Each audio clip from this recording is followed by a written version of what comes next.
Chapter 449. It didn't take long for Dean to see a towering stone fortress standing at the end of the official road. The fortress was about 50 meters high. The outer wall of the fortress was like the back of a hedgehog, full of sharp stone thorns. Some of the stone thorns were stained with dried blood, and the dried corpses of the monsters were hanging on it. The scope of the fortress seems to be very long, Dudian said. Francis laughed. It's not very long. The fortress encircles the entire central area. It's the first line of defense. The actual length is as long as one side of the giant wall. Dudian frowned.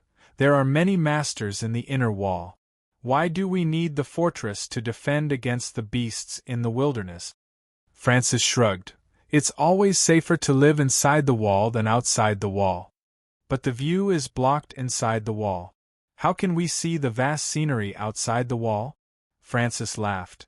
This is just a piece of wild grass, there is no scenery to speak of. Let's not see it. Dudian indifferently said, What you see is desolation. I see freedom. Francis shrugged and rode the snow lion to the front of the stone wall fortress. The soldiers stationed at the gate opened the gate of the fortress when they saw Francis's outfit and mount, and they respectfully welcomed him on both sides. The group of people entered the stone wall fortress. There were several barracks and villages in the suburbs, Dudian said. I didn't expect that there would be such a desolate village in the central area. Francis smiled. Mr. Dean, we don't have the concept of village in the inner wall. The people who live here are the wives and children of the soldiers who are stationed in the fortress. The soldiers couldn't go home for a long time, so they moved their wives and children to live near the fortress. Their wives and children can work here and take care of each other. Dudian's eyes lit up but didn't speak. The group sped along the main road and left the vicinity of the fortress in the blink of an eye. They ran along the main road through the rolling mountains. After more than half an hour, they arrived in front of a towering mountain. They saw the outline of a town on the hillside, and at the foot of the mountain, they could faintly hear the bustling sounds of people. This is the Mount St. Paul branch of our abbey. Mr. Dean, we're almost there, Francis said loudly in the front. Dean silently observed. A town stood against the mountains. The buildings were scattered and the scenery was beautiful. Francis didn't take Dean into the town. Instead, they walked along the mountain road to the top of the mountain. They passed through a stone gate. 2 young men wearing standard armor were standing guard at the gate. Seeing Francis and the others, the 2 immediately bowed respectfully and said, Greetings, Lord Saint. Francis nodded slightly. After entering the mountain gate, they continued to go up the mountain path. After a while, he brought Dean to a vast square on the top of the mountain.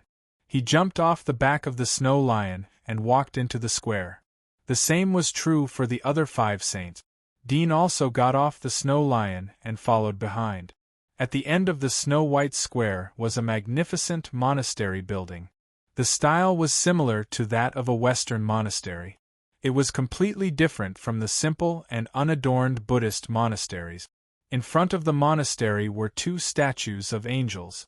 This is our main monastery. There is also a small monastery and a reserve monastery on the mountainside. Francis introduced to Dean with a smile. Dudian was surprised. The monastery institution originated from Christianity. It was roughly divided into a small monastery, and a big monastery. He didn't expect that the same setting would be used here. Could it be that the monastery was passed down from the old era? Otherwise, why were the names exactly the same as the old era? When Francis came to the top of the steps, the dawn light fell on the entrance of the hall. It could be seen that the location of the construction of the monastery was extremely exquisite. Come with me. Francis took Dean to enter through the side door. The light inside was dim. There was a long passage behind the side door. After walking for more than 10 meters, there were several forks. Francis picked a path and walked down it. The further he walked, the darker the light became. On both sides, there were still long corridors that looked like secret tunnels. After walking for a few minutes, he came across a few more crossroads. He picked one of them and continued walking. It didn't take long for a spiral staircase to appear in front of the secret corridor. It was still a maze of secret corridors. "Is the interior of your monastery like this?" Dean asked. He didn't directly ask where this place was. He didn't want Francis to be too lazy to tell him. Francis indifferently smiled.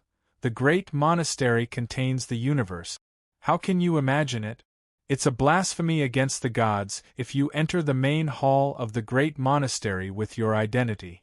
Now I'm going to take you to the interrogation room." "Oh, there is another name for the interrogation room. It's called Shura Hell. Have a good taste of it." Dean frowned. They continued to walk down the secret corridor. After 7 or 8 spiral staircases, Dean felt that he was hundreds of meters below the square. He continued to walk for a while. Suddenly he heard faint voices coming from the front of the secret corridor. The voices became clearer as they got closer. It turned out to be a series of screams. They came to the bottom of the secret corridor. Clear screams came from outside. Francis turned the mechanism, and the iron door fell down. There was a prison torture room inside. But it was much bigger than the average prison torture room. There were all kinds of torture tools hanging on the wall. There were hooks, iron brushes, hammers, whips, and so on. There were also some human skin attached to the hair.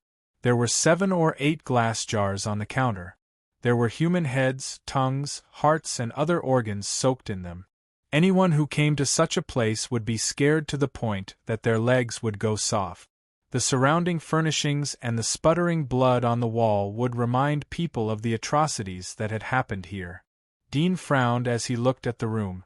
Francis looked back at Dean. He saw that Dean's expression was calm. He chuckled. "Mr. Dean seems to have seen great winds and waves." Dean indifferently said, "I advise you not to torture me without conclusive evidence. I thought you weren't afraid." Francis laughed. Dean indifferently looked at him. "I just don't want to be touched by idiots." Francis chuckled and shrugged. "I hope you can keep this attitude. By the way, I'm not the one interrogating you, it's the elder of the Justice Department of the Abbey of Mount St. Paul." Francis said to a strong man who was beating the prisoner, "Come here and open the door." The muscular man was fat and had a round belly. He took off his shirt, revealing his white fat. He wore a black plastic mask and looked like a butcher in the market. He turned around and took a bunch of keys from the shelf and opened an iron door. The iron door was dirty and stained with blood and dust. No wonder Francis asked him to open the door. Dean looked at the prisoner who was being beaten. The latter's hair was disheveled. There were burns and whip marks on his body. Only half of his fingers and toes were left. It was obvious that he had suffered inhuman torture. The door opened and there was a passage inside. Francis led Dean into the passage. They walked for a while and came to several forks. One of the passages was much wider than the others. The oil lamps on the wall were brand new. The damp ground was covered with a layer of carpet. There was a thick wooden door in the middle of the passage. It was painted with scarlet paint. It was a bit cold. Francis knocked on the door. "Francis requests to see you." After a moment an old voice echoed from the room. "Come in." Francis pushed the door open and saw the scene inside. He immediately stopped the door before it was fully opened. He turned around and said to the 5 saints behind him, "You guys go back first. Wait for me outside." The 5 saints were startled but didn't doubt his order. They nodded and went back. Dean's X-ray vision had already seen that there were 2 human silhouettes in the room. A realistic picture emerged in his mind, but it wasn't a good picture. However, he was surprised to see Francis's action. He looked at the back of the saint's captain and followed in. "Elder." Francis respectfully bowed as he entered the room. Dean saw the scene inside the room. The floor was covered with a soft carpet. The room was extremely spacious and decorated with many works of art. There were some white skeletons in the middle of these works of art. At the moment there was a big bed in the room. An old man in his 70s was leaning on the bedside. He was holding a voluptuous and graceful figure in his arms. Dean's face slightly changed. Is this the elder of the monastery's punishment department? Is this the genius Dean? The old man on the bed stretched out his hand and took the glasses from the woman who was acting like a spoiled kitten in his arms. He put them on and looked at Dean. Francis respectfully lowered his head and looked straight at his toes. He answered in a respectful tone, yes. Dean was also looking at the old man. He felt a sense of majesty as his eyes collided with the old man's. Although the old man was lying on the bed, his eyes were extremely deep like a bottomless quagmire. It was as if a giant was overlooking him and could see through all the secrets in his heart. Chapter 450. Greetings, Elder. Dudian nodded in greeting. The old man quietly looked at him, his eyes revealing a sense of judgment. After a moment, he smiled and said, I heard that you injured a saint of our mystic sect. Your strength isn't bad, is it? Dudian knew that he would be pursued. It was a misunderstanding. I thought that the saint was an assassin from the dark church, so I tried my best to resist.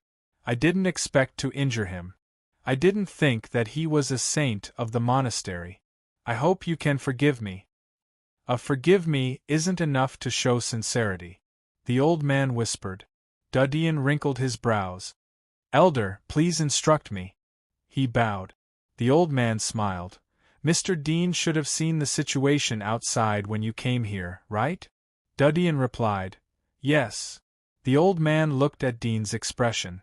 He saw that Dean only spat out 2 words and didn't say anything else. He couldn't help but smile. Mr. Dean's bones are very hard. I don't know if he can maintain such a backbone after experiencing our life here. Dudian's face sank. Lord Elder, torture can only make me confess. I am not guilty. If you have evidence, I will not say anything. If you do not have evidence, but you insist on framing me or listening to others' slander, even if I beg you, will you believe me? Francis turned around and scolded, Watch your words. Watch your words. The old man waved his hand and chuckled. You're still young, but you're quite knowledgeable. Since you're a smart person, I hope you'll do something smart people do. To be honest, we called you here to invite you to join our monastery. Dudian was startled. Join the monastery? The old man smiled. Yes. The holy church in the outer wall was established by the missionaries of our monastery. The nominal pope of the holy church is a great preacher of our monastery. You are an outstanding architect cultivated by the holy church. We have reviewed your resume and you are qualified to join our monastery. Are you willing? Dudian was confused. All of this was a complete reversal. It was completely unexpected. Lord Elder. Dudian was startled. Didn't you say that I colluded with the devil? Why do you want me to join the monastery? The old man smiled. I know. Normally we would send an invitation letter to the holy church and the temple so that all the forces in the outer wall know about it. But your situation is a bit special, so we can only use this special method. Special? Yes. The old man slowly said, You just mentioned the dark church. Do you know the origin of the dark church? Dudian didn't expect the old man to suddenly go around to this topic. He hesitated. I don't know. What does elder mean? The dark church didn't exist at that time more than 200 years ago. The old man slowly said, The first preacher of our monastery was a legendary figure. He was appointed to the outer wall to preach to the ignorant people. He established the holy church. Since then the people had faith. But the good times didn't last long. The preacher's ability was weak. The holy church gained the people's faith, but at the same time it gained the right to dominate the people. There were people in the holy church who coveted this right and wanted to seize it. So there was internal strife in the holy church. It split into several factions. After a period of fighting, it finally turned into 2 forces. Today's Holy Church and the Dark Church. Dudian was startled. Although he felt that the water of the Dark Church was deep, but he didn't think that the Dark Church was split from the Holy Church. No wonder the name was so different. The old man continued. The elders and preachers of the monastery were furious when they got the news.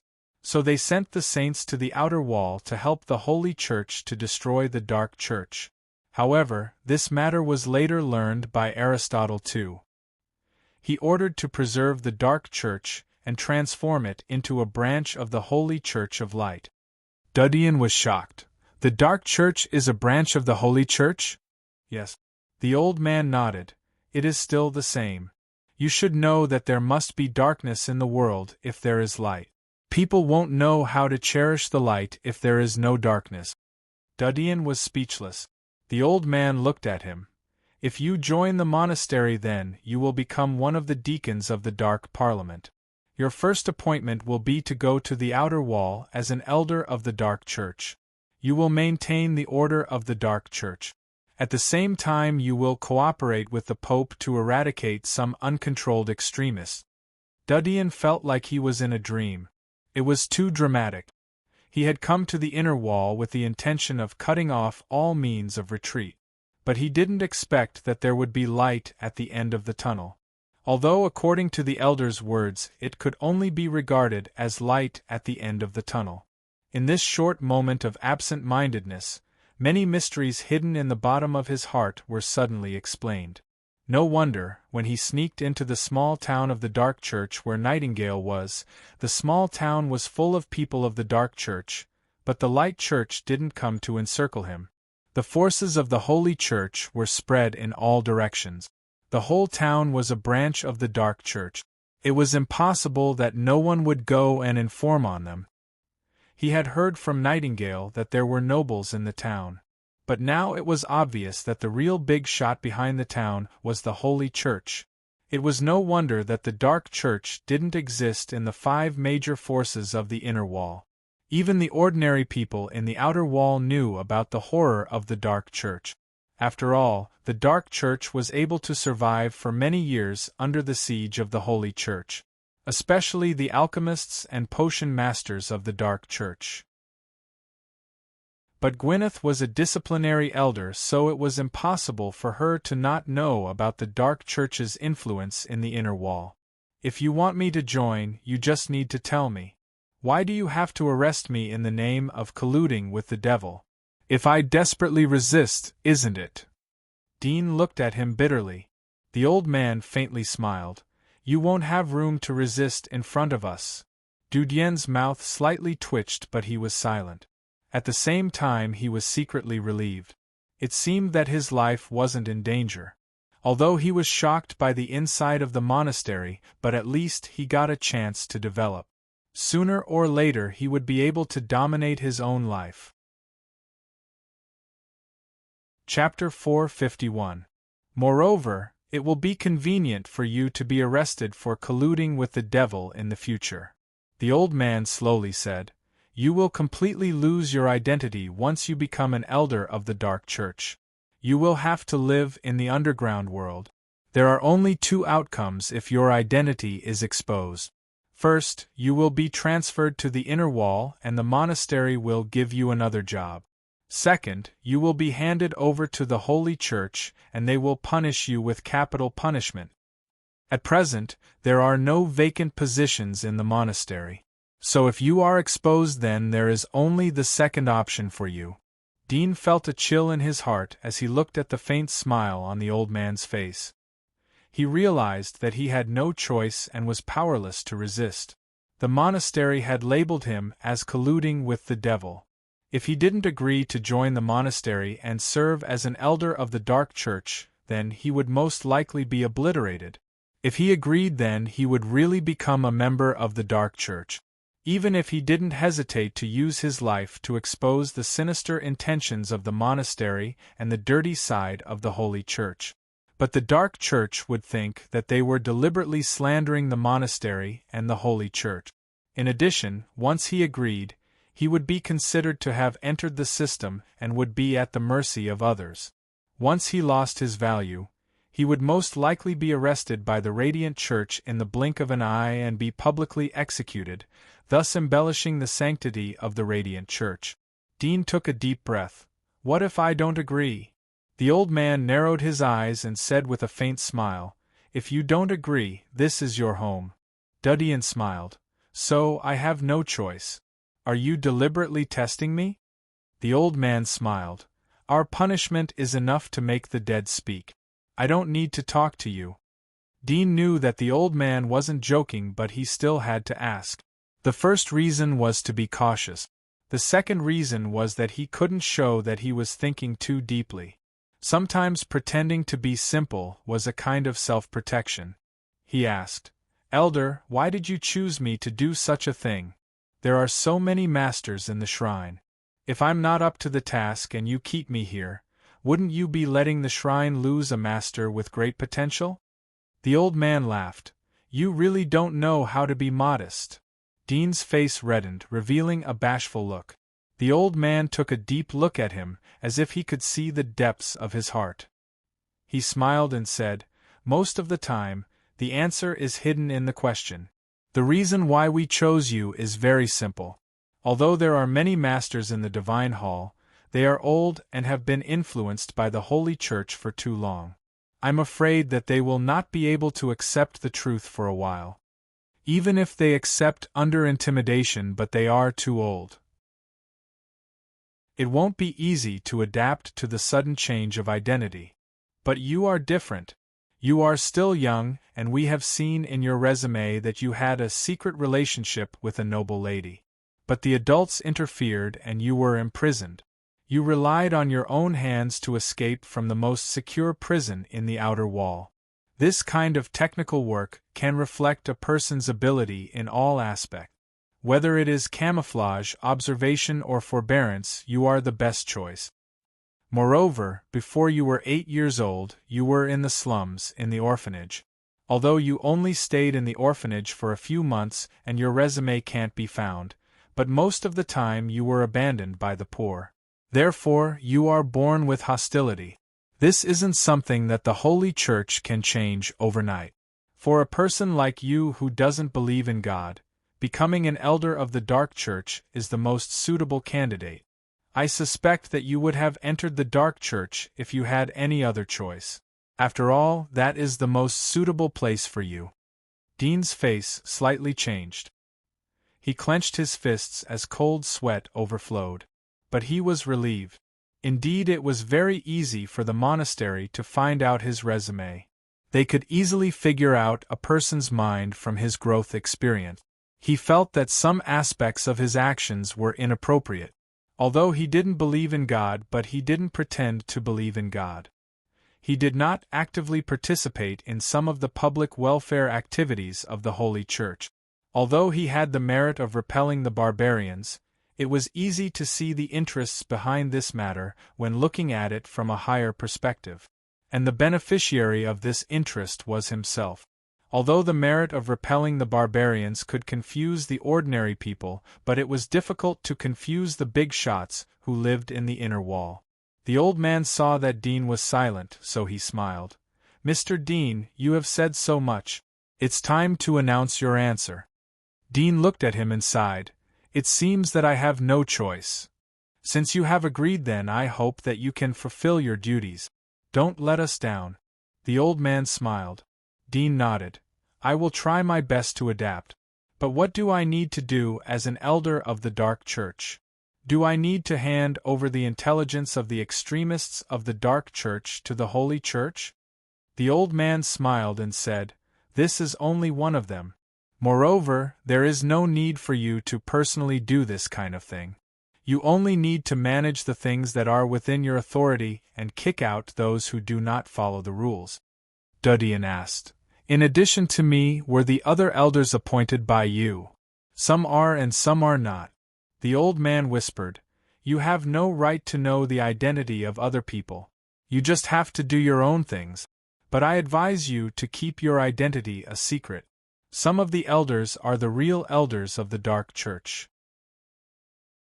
If they know that you are sent by the monastery, then your life will be in danger. Dean was slightly startled. He said with a wry smile, "So, am I fighting alone?" The old man smiled. "Your truest ally is the Radiant Church." Dean wryly smiled. "You can also continue your research. The Dark Church has the Alchemy Tower and the Alchemist College. You can study there." The old man smiled. "But don't make too much noise, especially the Dark Church's taboo alchemy. You'd better not touch it. If you manage to create a taboo alchemy one day, I hope you will forget it, otherwise." Dean understood the meaning of the old man's words. "I don't have any background. Wouldn't it arouse the suspicions of the other elders if I directly appoint them as elders?"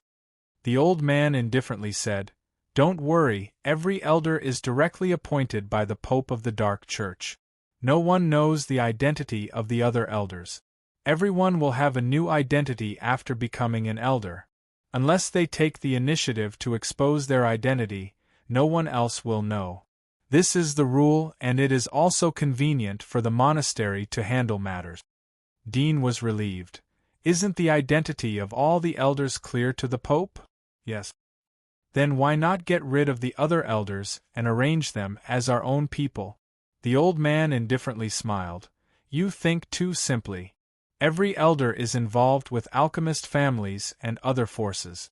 If we appoint all of them as our own people, then there will only be two results in the long run. One is that the Dark Church will gradually turn white, and the other is that all the elders we send will turn black." Dean was startled as he heard the old man's words. But he knew that the old man wasn't telling the truth. The biggest drawback of arranging them as the monastery's people was that the monastery would unite. Unite and rebel. The monastery didn't want to see this. Although they weren't afraid of the rebellion of the Dark Church, as the strength of the inner wall could completely suppress them. But the Holy Church in the outer wall would be passive, and the monastery's operations would be destroyed. Dean had guessed this concern when the old man said that he didn't have the right to know the identity of the other elders. But he couldn't say it or pretend to understand it. "Elder, as far as I know, the Dark Church and the Holy Church have been in conflict for a long time. They have caused countless casualties. Many Knights of Light have fallen and many amazing alchemists have been beheaded by the Holy Church. If these people didn't die, then wouldn't we be able to develop our divinity to a higher level?" Dean asked in doubt. The old man narrowed his eyes. "Do you know that your idea is very dangerous?" "Dangerous?" Dean was at a loss. "All of us masters think so. Isn't it wrong?" Chapter 452. The old man smiled as he saw Dean's confused expression. After all, he was still a child. He said, "Do you know why some inventions are classified as forbidden?" Dean's heart skipped a beat, but he was still at a loss. "Why? What do you think is the common point of these forbidden techniques?" "Common point?" Dean thought for a moment. "I remember that the flame explosion is a forbidden technique because of its destructive power. It is easy to cause great casualties and destruction if it is used improperly." There was a trace of speculation in his heart as he spoke. However, he didn't dare to show it on his face.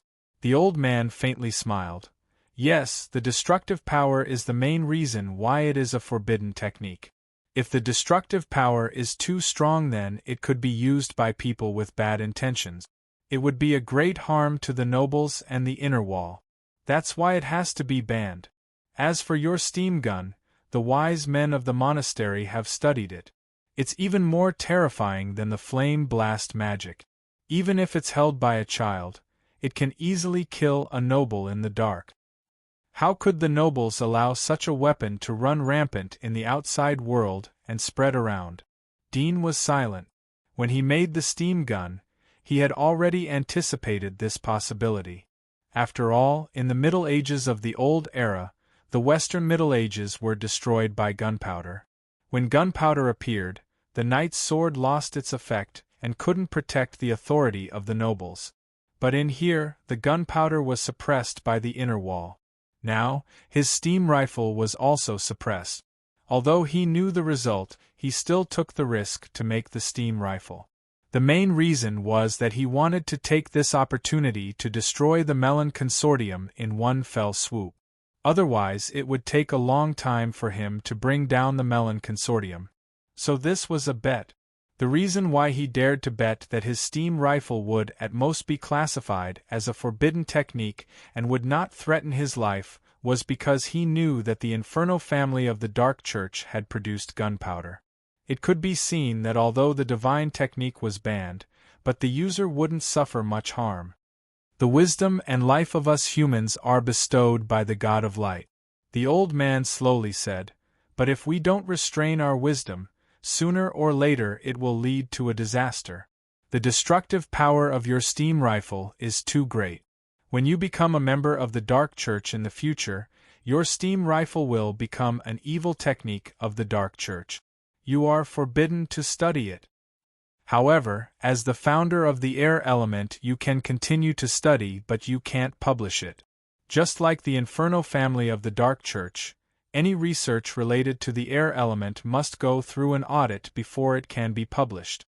If it is a forbidden technique, then it will be banned. Dean was silent. He knew that he had no room to resist.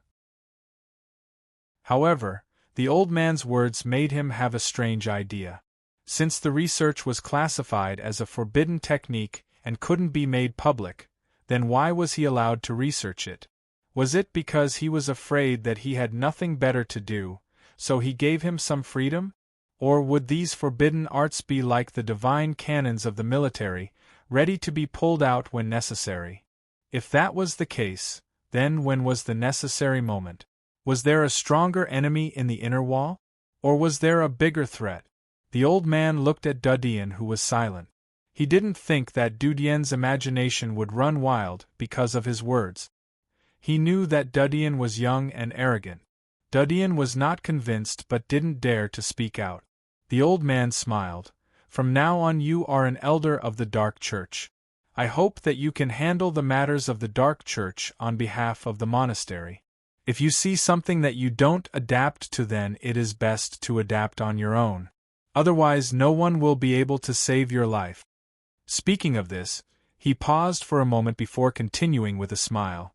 But since you can survive in Thornflower Prison for 3 years, ordinary scenes shouldn't scare you. Dean knew that he was invisible in front of the old man, so he didn't bother to hide it.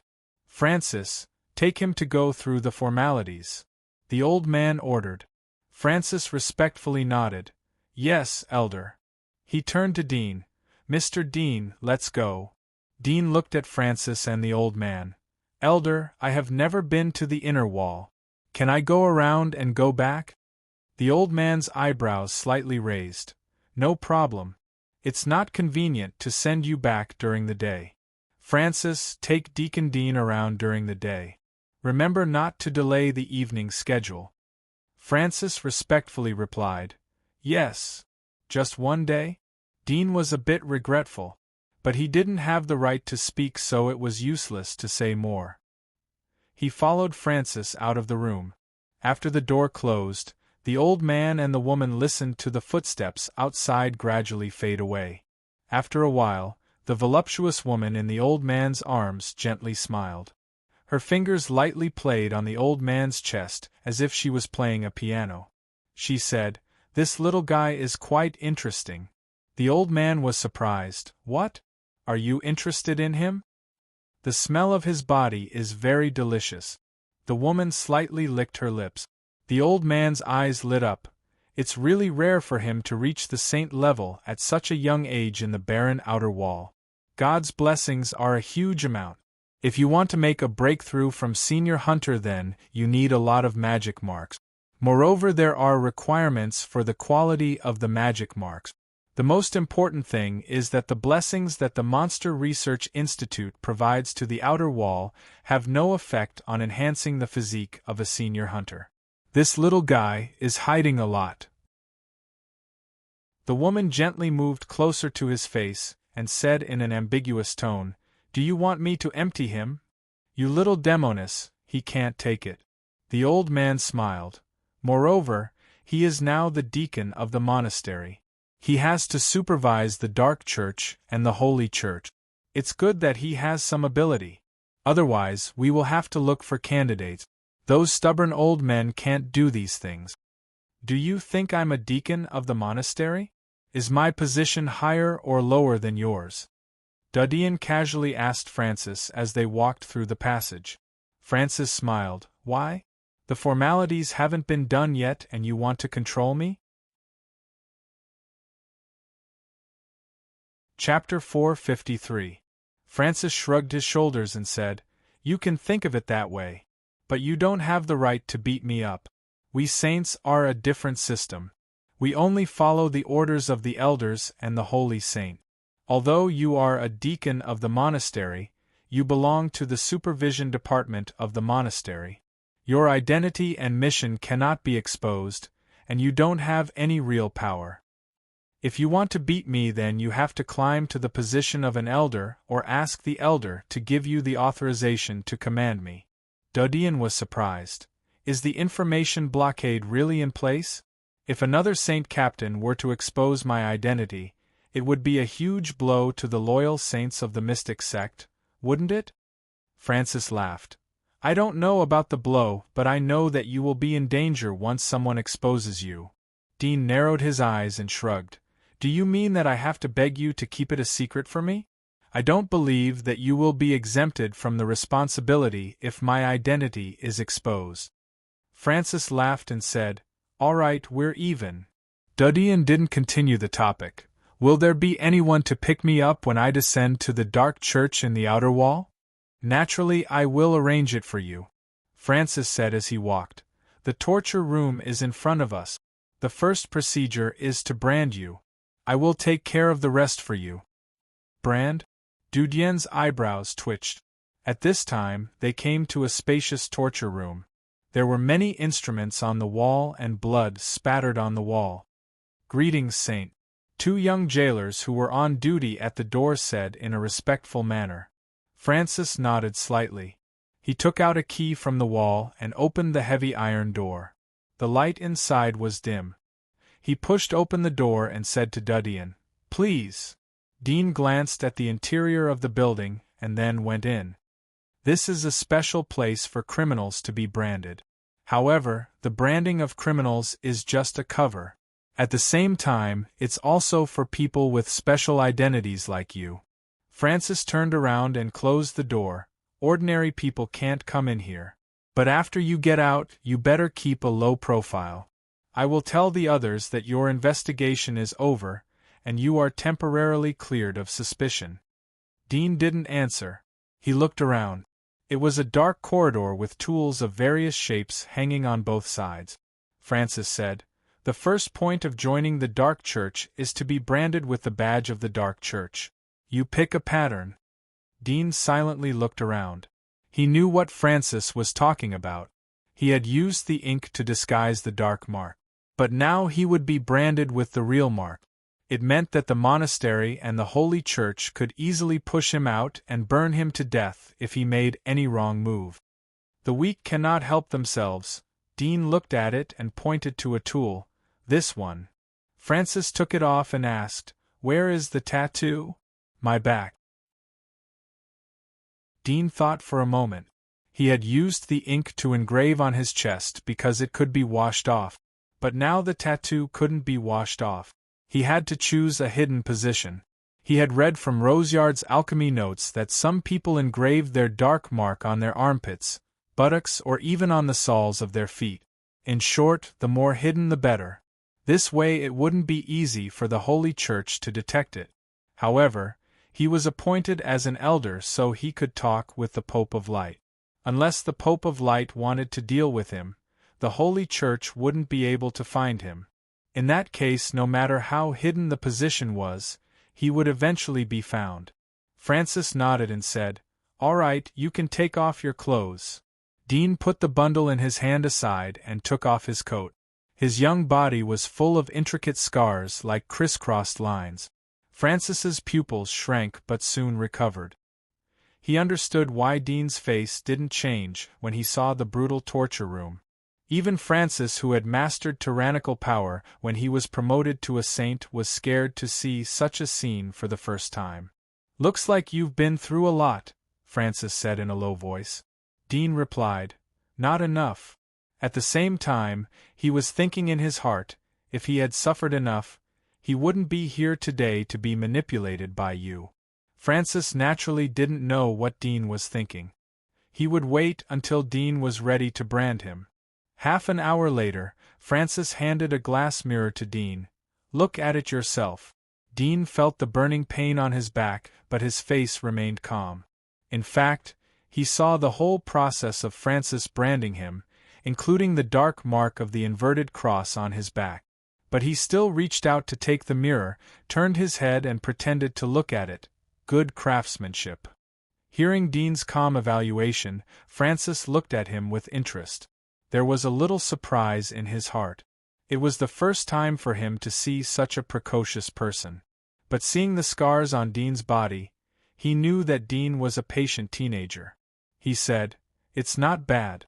I'm glad you don't mind. I wouldn't dare. You are welcome. Dean put on his clothes and carried the bag. It's getting late and the sun is out. Let's go for a stroll. All right. Francis moved his shoulders. I didn't sleep last night.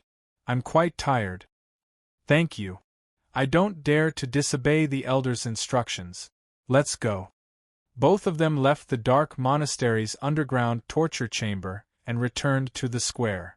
They saw the sun rising and its rays were shining on the earth. It dispelled the darkness and the cold and damp fog. In the square, the previous 5 saints were waiting on the steps, some sitting, some standing, and some leaning. Francis and Dean walked over. The 5 of them were surprised to see them. One of the saints couldn't help but ask, Captain, why did he follow us out? Francis smiled. The elder has examined him and cleared the suspicion for the time being.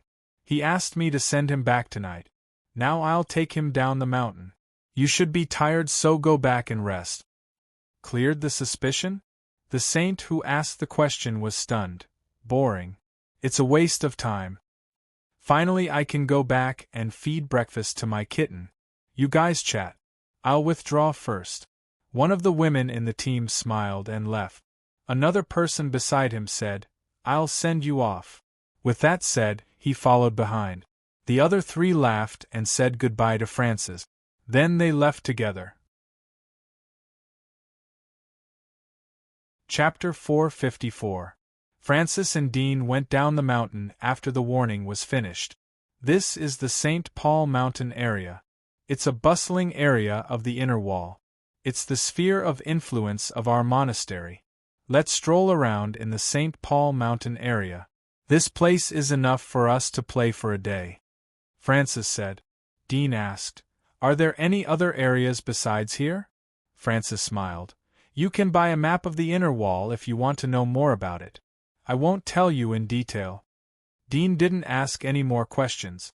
In the blink of an eye, they came to the foot of the mountain. Francis called a carriage with the monastery's flag. He took Dean to the carriage and told the coachman, Go to the city of Eden. The coachman agreed and rode away. Market? Dean was surprised. City of Eden? Francis smiled. It's the biggest city in the area under the jurisdiction of St. Paul. The city is bigger than the towns in the outer wall. The roads are perfect and all aspects are in good order. There are no towns in the inner wall. The preferential policies are the same as in the city. You will slowly understand if you have the opportunity in the future. Dudian nodded thoughtfully. He didn't expect that the management of the inner wall was similar to the old era. There was no concept of city in the outer wall. Francis saw that Dean didn't understand. He smiled but didn't say much. He leaned on the cushion and closed his eyes. Dean turned to him. Now that my mark is branded, you should give me the antidote, right? Francis opened one eye and said, I thought you didn't need it anymore. As he spoke, he reached into his pocket and took out a small white plastic bottle, from which he poured out a few dark red pills. Dean took a look at it and looked at Francis. Francis had closed his eyes again. He crossed his arms and leaned against the cushion. He thought for a moment and put the antidote into his mouth. He quietly put the antidote into his pocket and opened the curtain to enjoy the scenery along the way. There were green hills and lush trees. Birds were chirping and chirping. Shadows of buildings could be seen in the distance through the gaps between the trees. The environment was beautiful and the air was fresh. It was completely different from the outer wall area. Even the road under the carriage was carefully built with large stone bricks. Dean was used to the densely populated cities of the old era. There was a sense of comfort in his heart as he looked at the scenery of the trees and buildings. It would be a happy life if he could live in such a place. However, the faint scorching temperature of the brand on his back made his lazy and comfortable thoughts quickly turn into a sigh and disappear without a trace. The carriage traveled along the main road for an hour and came to a tall wall made of boulders. The wall was at the end of the road, and there were 3 words engraved on it: Eden City. There were soldiers standing guard below the high wall. The carriages coming from other roads slowed down one after another. When they passed the high wall checkpoint, they would take out gold coins and hand them to the soldiers at the gate before they were allowed to pass. Francis slowly opened his eyes as the carriage slowed down. He saw the scene through the curtain. This is the entrance fee. You need to pay the entrance fee to enter different cities. Today is the first time we meet, so I'll pay for you. Dean raised his eyebrows but didn't say anything. The coachman paid the entrance fee and entered the road behind the high wall. After 10 minutes of driving, there was a lively sound of people. Go to the station, Francis said to the coachman. The coachman nodded and drove the carriage away. Dean looked through the curtain and saw the carriage enter the city. There were shops on both sides of the road. The road was very clean and tidy. It was paved with bricks. There was no gap. Perhaps this was an important entrance to the city. The business of the surrounding shops was extremely hot. Some shops were advertised with the words, Eden City Specialty, and the names of some rare fruits. Ah! Dean was startled. On the road, there was a tall woman wearing a black gauze hat and a noble dress. She was holding a rope in her hand as if she was walking a dog. However, the other end of the chain was tied to a strong man dressed in expensive clothing with neatly combed hair.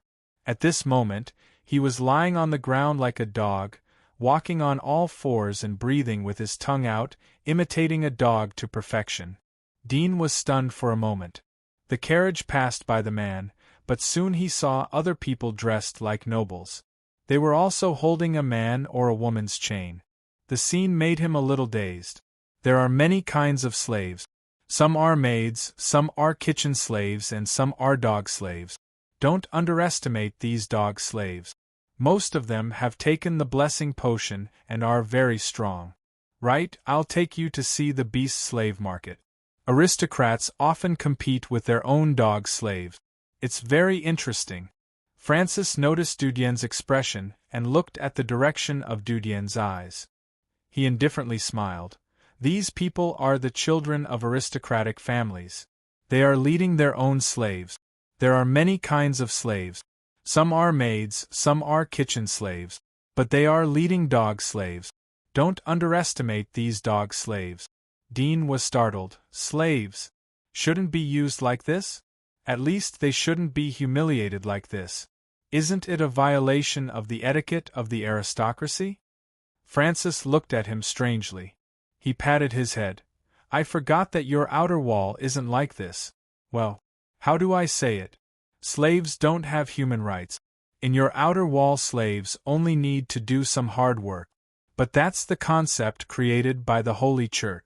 In our inner wall, the aristocracy has the final say. As for the violation of etiquette, I don't know about it. Anyway, this custom has been passed down from a long time ago. It's nothing strange. Dean's face slightly changed as he turned to look out of the carriage. From time to time, he could see some aristocratic people holding a bracelet. The other end of the bracelet was tied to a man or a woman. They were squatting on the ground, wearing very bright clothes. Even their hair was carefully trimmed. The passers-by turned a blind eye to this scene. It seemed that they had long been accustomed to it. They didn't maintain the slightest peace, as if it was supposed to be like this. He had a ridiculous feeling. Was this the inner wall that everyone yearned for? In his mind, the inner wall was prosperous. The nobles were more elegant than the outer wall. The civilians were relatively fair and relaxed. The civil invention was widely popularized and the system was more perfect than the outer wall.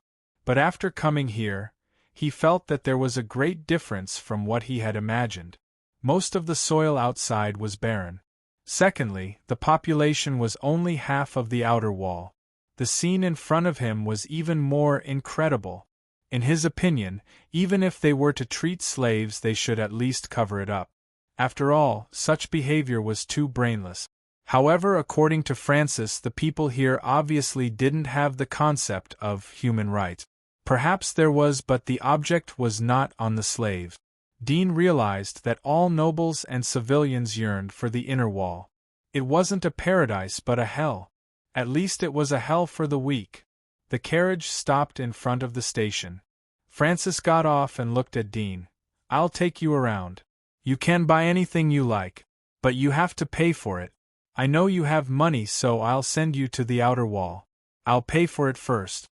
Dudian nodded. Francis took Dean along the street. "I'll take you to the beast slave market to play. Let's see who has better luck. How about it?" Dean nodded and didn't refuse. Francis smiled. His eyes were filled with excitement. He was looking forward to it. His steps were brisk as he walked in front of the group. Dean looked at the shops along the way. Most of them had exquisite jewelry and swords, but the scabbards and hilts were inlaid with diamonds and crystals. They were extremely luxurious. They didn't look like weapons for combat. Dudian felt a completely different atmosphere as he walked. The atmosphere here was dozens of times stronger than the commercial district of the outer wall. All the shops he saw were selling luxury goods that nobles loved. He heard some of the nobles talking and laughing along the way. Occasionally they would say one or two words, but it was enough to make him think of a lot of chilling pictures. "Francis?" Suddenly a person in front of them called out in surprise. Dean and Francis looked over and saw a handsome blonde-haired young man waving at them. Francis was startled for a moment, then he laughed and said, "It's you, kid. Why do you have time to play here today?" "Of course I have to come out and have fun." The blonde youth squeezed through the crowd and noticed Dudian, who was next to Francis. He glanced at Dudian's black hair and frowned. "Who is this? Did you buy a new servant? Good temperament."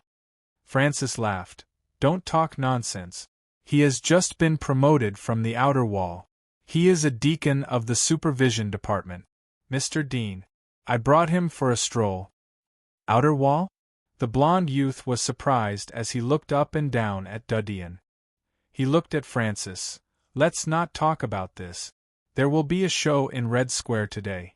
Let's go and have a look. It would be great if we can grab one or two places." Dudian was ready to shake hands with Francis, but he didn't expect that Francis would turn a blind eye to him. Moreover, there was obvious contempt and disgust in Francis's eyes. It was obvious that Francis's eyes were related to Dudian's hair color and origin. Dudian didn't expect that Francis would reveal such thoughts without concealment. It was a loss of grace and subtlety. Of course, perhaps the other didn't care about his thoughts. Francis laughed. "I won't accompany you. I'll take Mr. Dean for a stroll." "It's not too late to stroll later. Eliza will be attending today. Don't regret it if you don't go." The blonde youth joked. Francis hesitated for a moment. He turned to Dean. "Wait for me here. I'll be back soon." Chapter 455. Dean carried his backpack and waited for a moment after Francis and the blonde youth left. He saw a large number of people gathered in front of an open street. Bursts of laughter could be heard from time to time. His heart moved as he walked over with the mentality of observing and joining in the fun. "Boy, watch where you are going," a voice echoed from behind. Dean didn't look back to see that the voice belonged to a blonde youth. His face was full of arrogance. He was holding a beautiful blonde woman in his hand. There were several attendants in black suits and white gloves behind them. It was obvious that he was from an aristocratic family. Dean frowned as he stepped aside to make way. He didn't want to provoke any trouble as he had just entered the inner wall. After he stepped aside, the golden-haired young man walked over with the golden-haired beauty in his arms. He didn't even look at him. Dean came to the back of the crowd from the other side. He tiptoed slightly to look at the stage. There were a few people in strange costumes performing on it. The performance was impressively magic. Dean was startled but soon remembered that magic was a favorite show of aristocrats.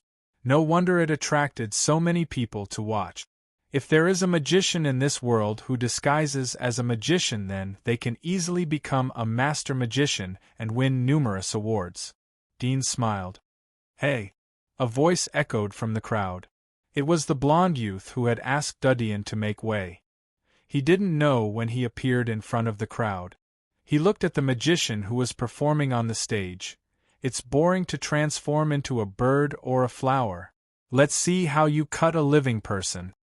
The middle-aged magician who was performing on the stage was startled. He quickly jumped off the stage and bowed.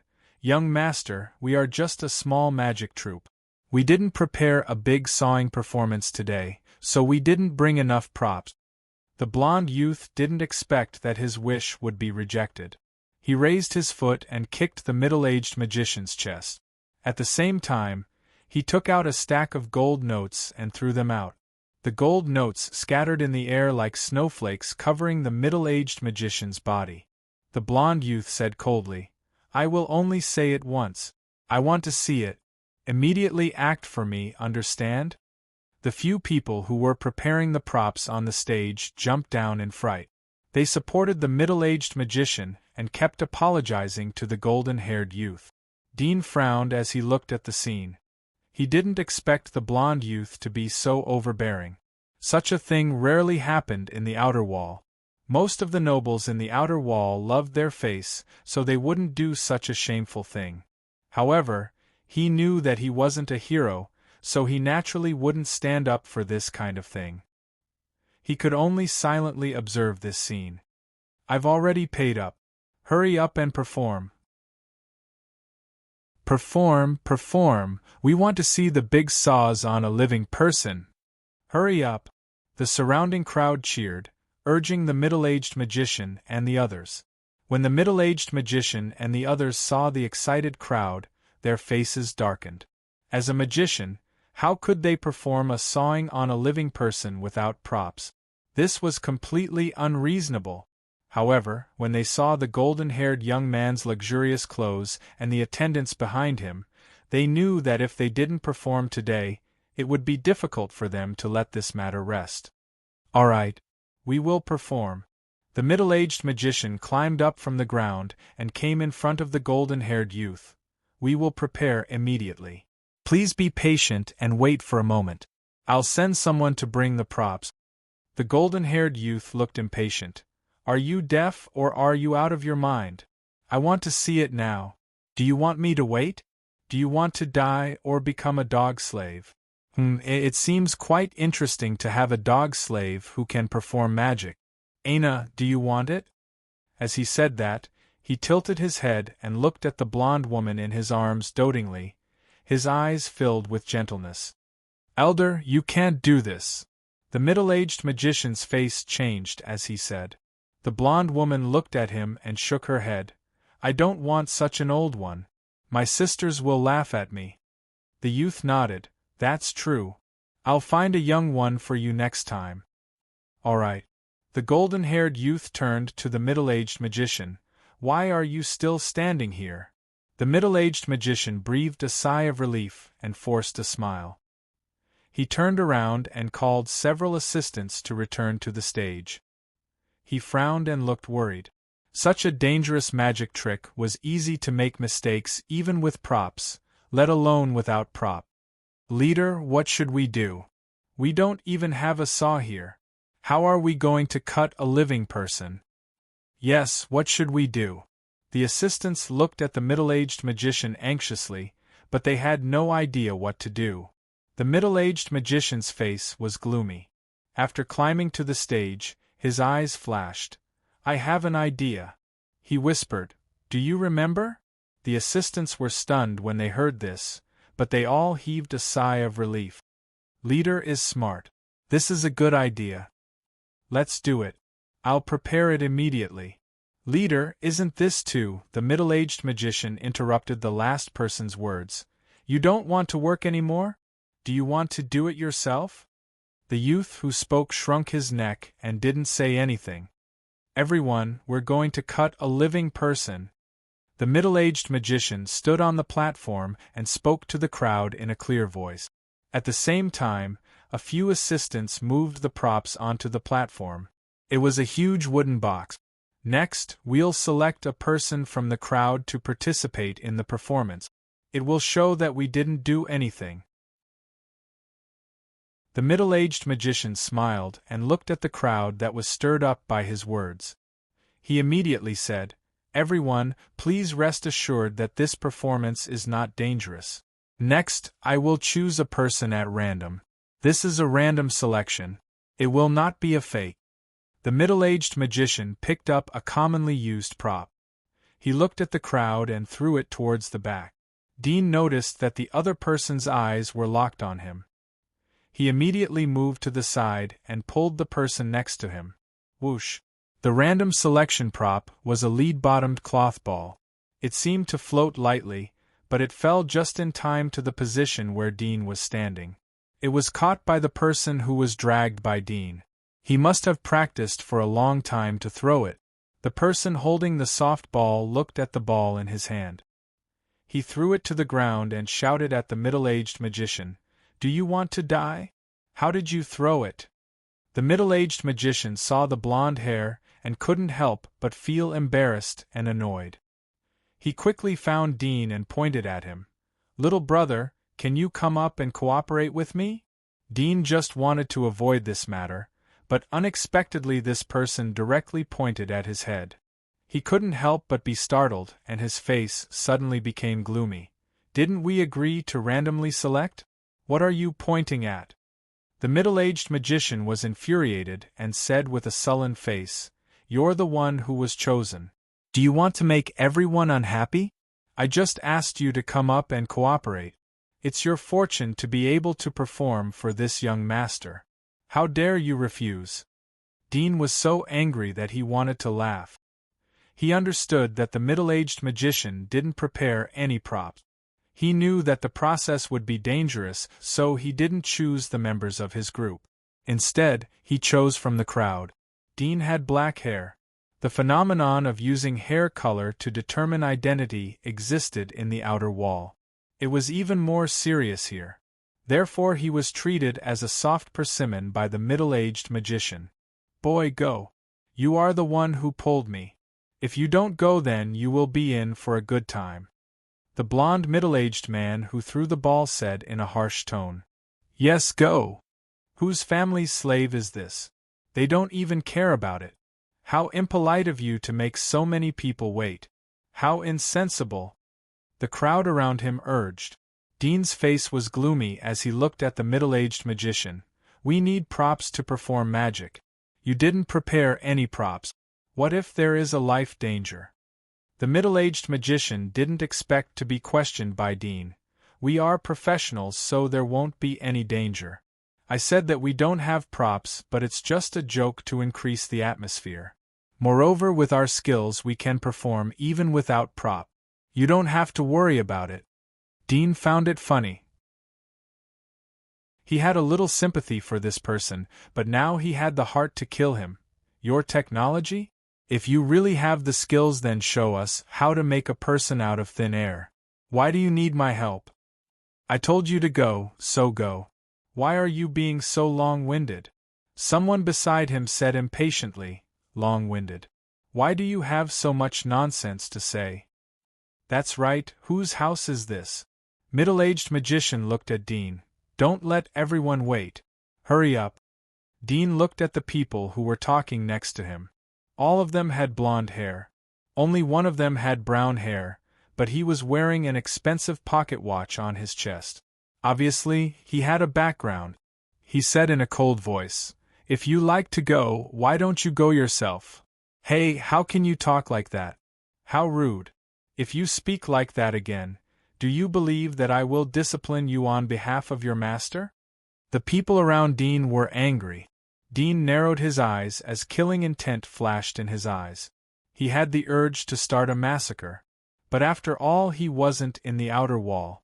He took a deep breath and suppressed his anger. "I'm not going to the outer wall." He didn't need to think to know that the magic was absolutely dangerous. The middle-aged magician dared to pick him because he knew that there would be danger. Dean couldn't find him because of his identity. This was the reason why the middle-aged magician didn't dare to pick the nobles around him. Seeing that Dean was about to leave, the onlookers immediately pointed at him. Chapter 456. Is it the Dragon Clan? It's the carriage of the Dragon Clan. Quick, get out of the way. The pedestrians on both sides of the street exclaimed as they saw the black dragon flag on the carriage. It was as if they had encountered a scourge. Dragon Clan? Dean was startled. The image of the Dragon Clan's girl flashed in his mind. He quickly moved to the side of the road to avoid the carriage. The people gathered at the roadside where the middle-aged magician was performing didn't react so quickly.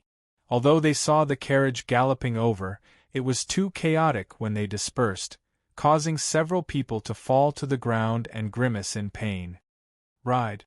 The knight in front of the carriage tightened the rope. The horse neighed as it stopped in front of the crowd. Bastards! Get out of the way! The knight snapped the whip as he shouted at the people who had fallen to the ground. The people on the ground were scared as they climbed up in panic. They didn't care about the pain as they apologized and moved to the side of the road. The knight was ready to continue his journey. Suddenly the door of the carriage was pushed open. A green figure jumped out and landed next to the knight. It was a girl who was about 15 or 16 years old. She was wearing a green cheongsam. She was lively and smart. Her eyes were full of cunning and mischievous color. She looked at the middle-aged magician and said to the knight, "Is that a magic show? I want to see it." The knight asked, "Miss, why did you come down?" "I want to see magic." The girl didn't answer the knight as she walked towards the middle-aged magician. The knight was anxious as he quickly got off the horse. "Miss, we have to hurry." "I already said, I want to see magic." "If you want to hurry, you can hurry yourself," the girl said in annoyance. The knight smiled as he knew that he couldn't change the girl's mind. He looked at the middle-aged magician. "Hey, didn't you hear the words of our families, miss? Hurry up and perform the magic. Be careful of your head if you don't perform well." The middle-aged magician's face turned pale. "Greetings, Miss Dragon. What kind of magic do you want to see?" The young girl rubbed her chin and thought for a moment. Then, she said excitedly, "Let's see a live person. I heard that among your magic tricks, this is the most exciting. Hurry up, show me a live person." You have to be careful. Don't let me see through your magic tricks. If your acting is too clumsy, I'll punish you." She raised her hand and slid it across her neck. Her sparkling eyes were filled with intimidation, but together with her young and beautiful face, she gave off a kind of cute and mischievous feeling. Sawing a living person again? Middle-aged magician almost choked out blood. He regretted that he didn't bring all the props today. He looked around and saw that the crowd had dispersed. Only a few blonde nobles were left. He hesitated as he saw Dean from the corner of his eyes. He immediately bowed to the girl. "Miss, we don't have enough manpower. Can we ask this person to cooperate with us?" He raised his hand and pointed at Dean. Dean didn't expect trouble to find him even though he was so far away. His eyes flashed with killing intent. He wanted to leave as he was too lazy to take revenge.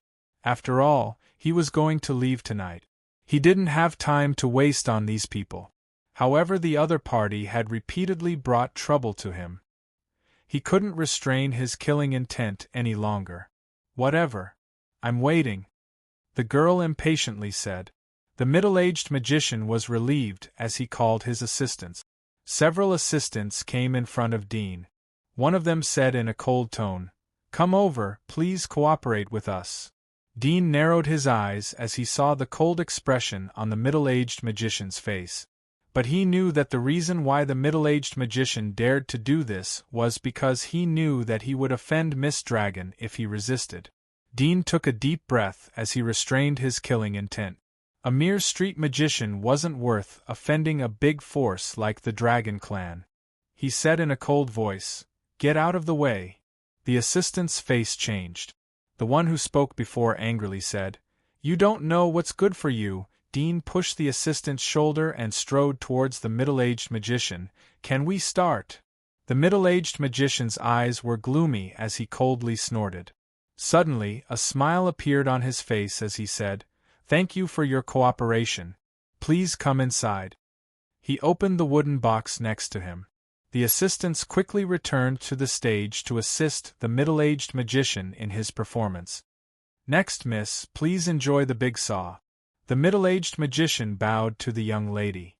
"Stop nagging, hurry up." The young girl wrinkled her nose.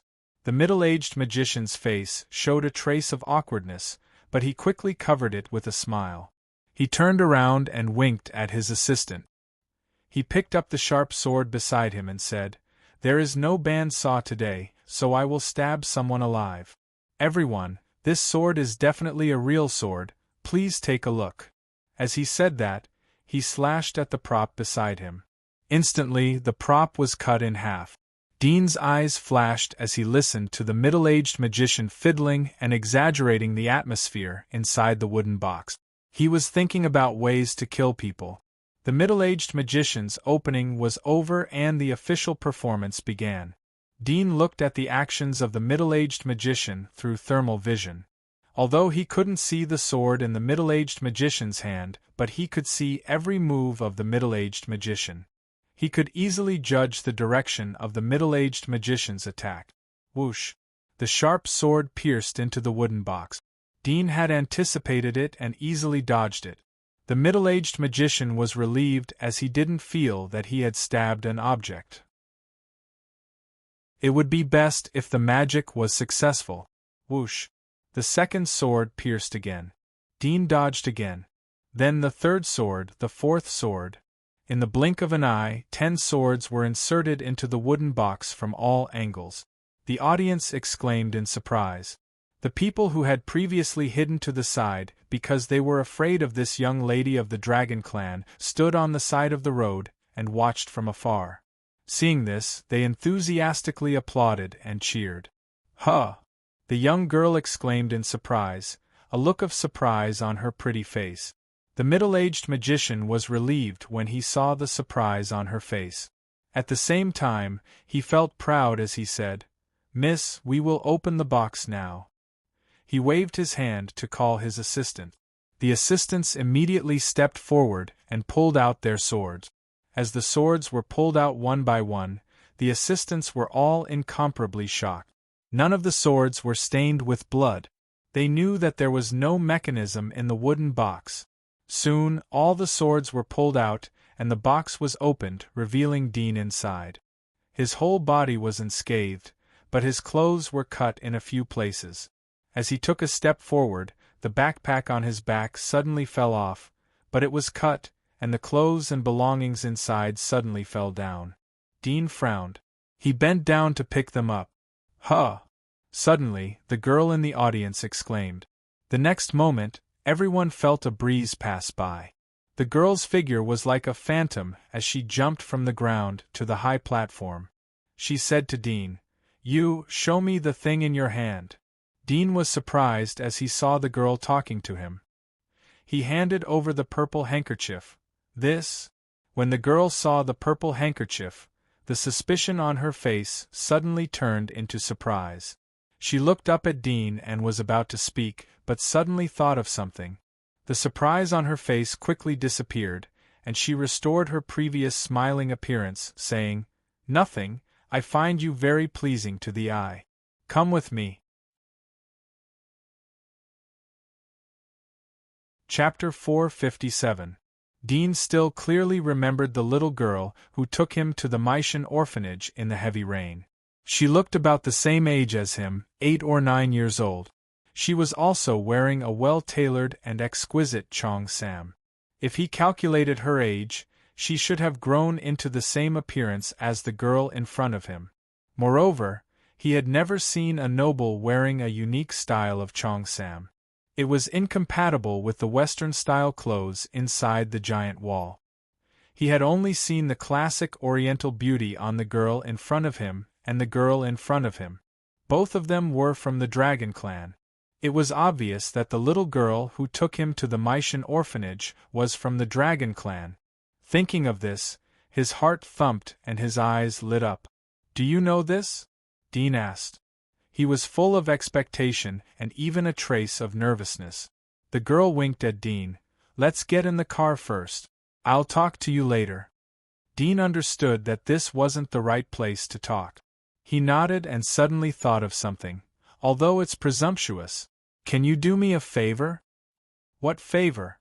The girl's eyes turned as she asked with interest. Dean said, "I want this person's life."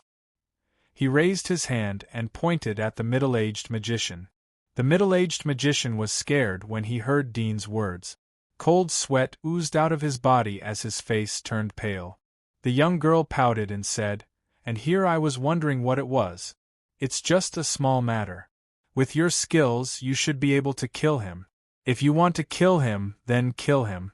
I'll cover for you." As she said that, she patted her slightly bulging chest. Dean was relieved. He saw that the girl wasn't malicious towards him. In fact, she was very interested in him. That's why he took the risk to ask. After all, he didn't know when he would be able to find the middle-aged magician if he left with her. It would take a lot of energy and time. "Miss, I didn't offend you." "You can't." The middle-aged magician's legs trembled as he saw the girl agree. The knight beside him leaped forward and reached out to stop him. He said coldly, "Bastard, stay away from our Mississippi." "Yes, yes." The middle-aged magician trembled in fear and begged, "Miss, my magic performance was very successful. I have no enmity with him, but he wants to take my life. Miss, you can't agree. By the way, I am Baron Jesse's man. Please, for the sake of our Baron, please spare me." The girl frowned. "Can you be quiet, Baron Jesse? Who does he think he is?" The middle-aged magician's face turned pale. He was about to continue to plead. Dean looked at the girl. "Do we do it here?" "Of course, what are you afraid of? It's not a big deal to kill a pariah," the girl said in an indifferent tone. Dean was relieved. The lives of the people in the inner wall were as cheap as grass. He was no longer polite. He hooked the sword on the ground and grabbed the hilt. The moment the middle-aged magician opened his mouth, the sword pierced through the back of his head. The latter's pleading expression came to an abrupt end. There was a bit of panic and astonishment in his eyes. He bit the sword as his life quietly passed away. Dean pulled out the sword. His palm loosened at the same time, and the blood-stained sword hit the assistant next to him. Puff! The assistant's heart was pierced through the assistant's heart. The assistant was the one who had scolded Dudian earlier. He was shocked when he saw the experience of the middle-aged magician. He didn't expect Dudian to attack him. His eyes widened as the sword pierced through his chest. His body flopped down on the platform. Both of them died in an instant. Dean glanced at the girl. "I'm sorry. I accidentally killed one more." "It's okay. Can we go now?"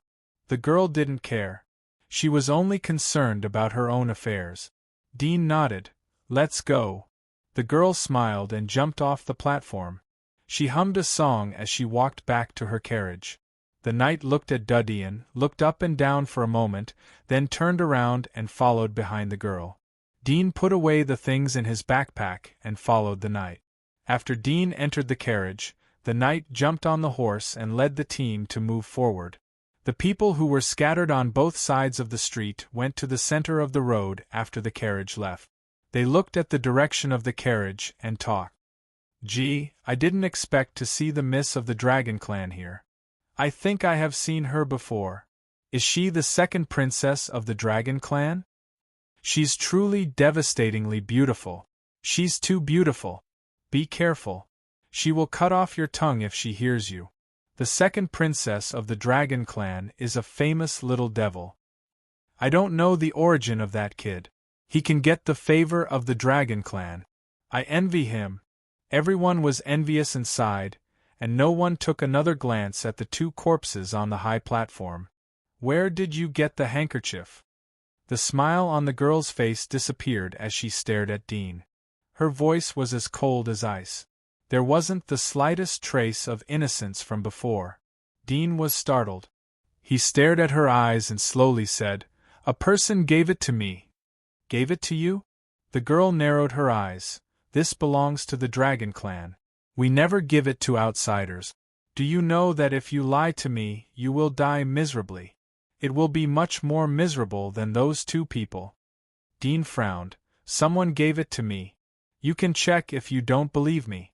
Your Dragon Clan's intelligence network should be able to find out who gave it to me, right?" The girl stared at him. It didn't seem like he was lying. What did the person who gave it to you look like? What was her name? Where did she give it to you? Dean shook his head. "It's been many years. She gave it to me 7 or 8 years ago. At that time she was still a little girl. I've only seen her once. I haven't seen her since. I don't know her name. 7 or 8 years ago." The girl was startled. Dean's heart skipped a beat as he looked at her. "Do you remember 7 or 8 years ago in the slums of the Outer Wall? Do you remember seeing a little boy?" The girl's thoughts were pulled back by his words. She was startled once again. "Outer Wall? Are you from the Outer Wall? You can't be that little boy, right?" There was a burst of excitement in Dean's heart. "Yes, I was the little boy at that time. Do you remember me?" The girl was startled as her thoughts drifted away. 7 or 8 years ago. Outer Wall. No wonder, no wonder. Her eyes became clear as she looked at Dean. "Yes, I remember. I didn't expect to see you again after so many years. It's really great." Dean didn't expect her to be so happy. Both of them were 7 or 8 years old at that time. If it wasn't for his excellent memory from childhood, he would have forgotten about it. She was the first person he came into contact with after he came out of the freezer. However, the other party unexpectedly remembered and was even happy about it. Dean took a deep breath. "Thank you for sending me to the orphanage. Otherwise I'm afraid I would have died a long time ago. You saved my life." He wasn't being polite. Orphans like him who weren't taken in by the orphanage would be caught by the ordinary poor as free labor. Chapter 458. Moreover, judging from the chaotic order of the slums, if he was really captured by other poor people, it would be difficult for him to survive. Even if he was quick-witted, but because of the language barrier, coupled with his weak body, he would soon be exhausted to death. If he encountered some cruel mobs, he would even become their food. Therefore, he had always regarded the girl who had sent him to the orphanage as his savior. She was also the only person he was truly grateful to besides Jura after he woke up. The girl was startled when she heard Dean's words. She stared at him and smiled. "I didn't expect you to remember it so clearly after so many years." Dean smiled. "There are always things that shouldn't be forgotten." The girl smiled. "I'll formally introduce myself to you. My name is Aisha. As you can see, I'm a member of the Dragon Clan. If you have any difficulties in the future, you can come to me for help at any time." Dean felt a sense of intimacy as he saw her smile. "My name is Dean. If you need any help, you can tell me. I'll help you as long as I can." Aisha blinked. "Don't you live in the Outer Wall? How did you come here? As far as I know, it should be very difficult for people from the Outer Wall to come here." Dean nodded. "I was brought here for some reason. I will leave tonight." "Some reason?" Aisha was startled. "Will you come back in the future?" Dean shook his head. I don't think so. There was a trace of loss in Aisha's eyes. Then, will you never come back? Dean felt strange as he heard the reluctance in her voice. But at the same time he felt a burst of warmth. It's hard to say what will happen in the future. But as long as there is a chance I will come back. Aisha thought for a moment. How about you join our dragon clan? Then you can live in the inner wall. What do you think? Dudian shook his head. I've joined the monastery. I'm afraid. Monastery? Aisha was surprised. So you were recruited by the monastery. I heard that the monastery had established the holy church in the outer wall. Is there a secret mission for you? Dudian nodded. Aisha was surprised.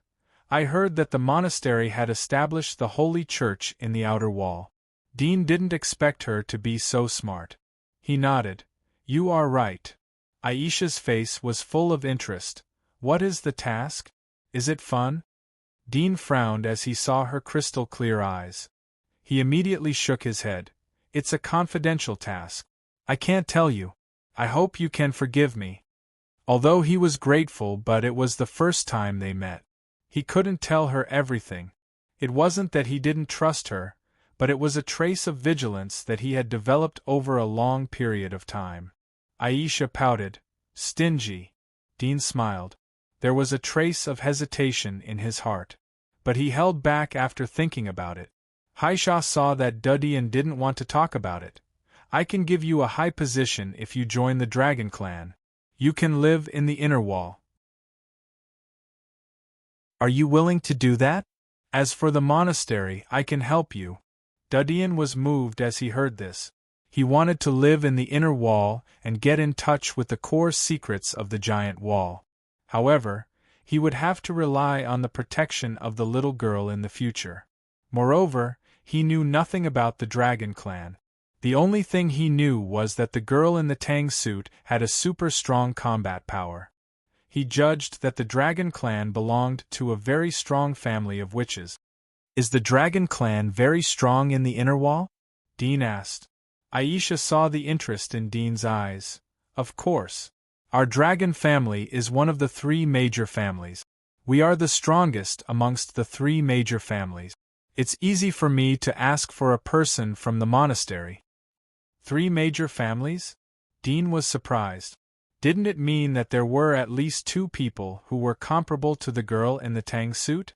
Moreover, he wasn't sure about the status of the girl in the Tang suit in the dragon clan. Was it the highest or the middle? If you join our dragon clan, we will give you the most abundant resources. Moreover, with me, you will definitely get the most intensive training.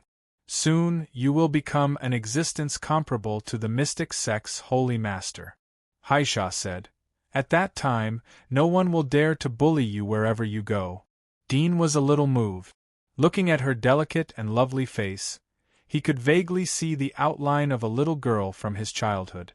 In a trance, the memory of that dark, rainy night emerged. He was supported by the little girl step by step towards the orphanage. His heart was slightly warm and he deeply said, "Thank you." Aisha's eyes lit up. "Do you agree?" Dean stared at her and shook his head. "I can't promise you for the time being." "Why?" Aisha was surprised. Dean looked away. "I don't want to live in the inner wall for the time being." "You don't want to live in the inner wall?" Aisha was stunned as it was the first time she heard such words. She said, "I won't force you since you don't want to come to the inner wall for the time being. But if you need me in the inner wall, then don't hesitate to come to me. This is the order from the dragon clan." She handed a medal to Dean. It was a black medal. It was engraved with a dragon pattern. Dean looked at it and reached out to take it. He remembered that the girl in the Tang suit had said the same words. He sighed and said to her, "Thank you. If there is a chance, I will definitely look for you." Aisha sighed. "It's a pity that I don't have enough authority to go to the outer wall. I can't summon you from the outer wall." Dean was surprised. "You can't go to the outer wall? Then?"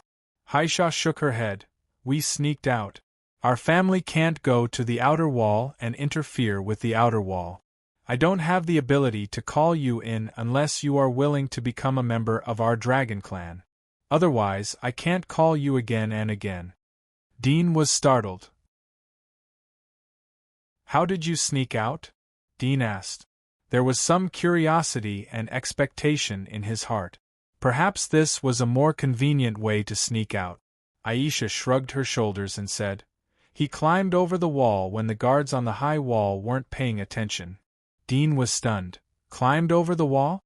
You were 8 or 9 years old at that time. The height of the wall.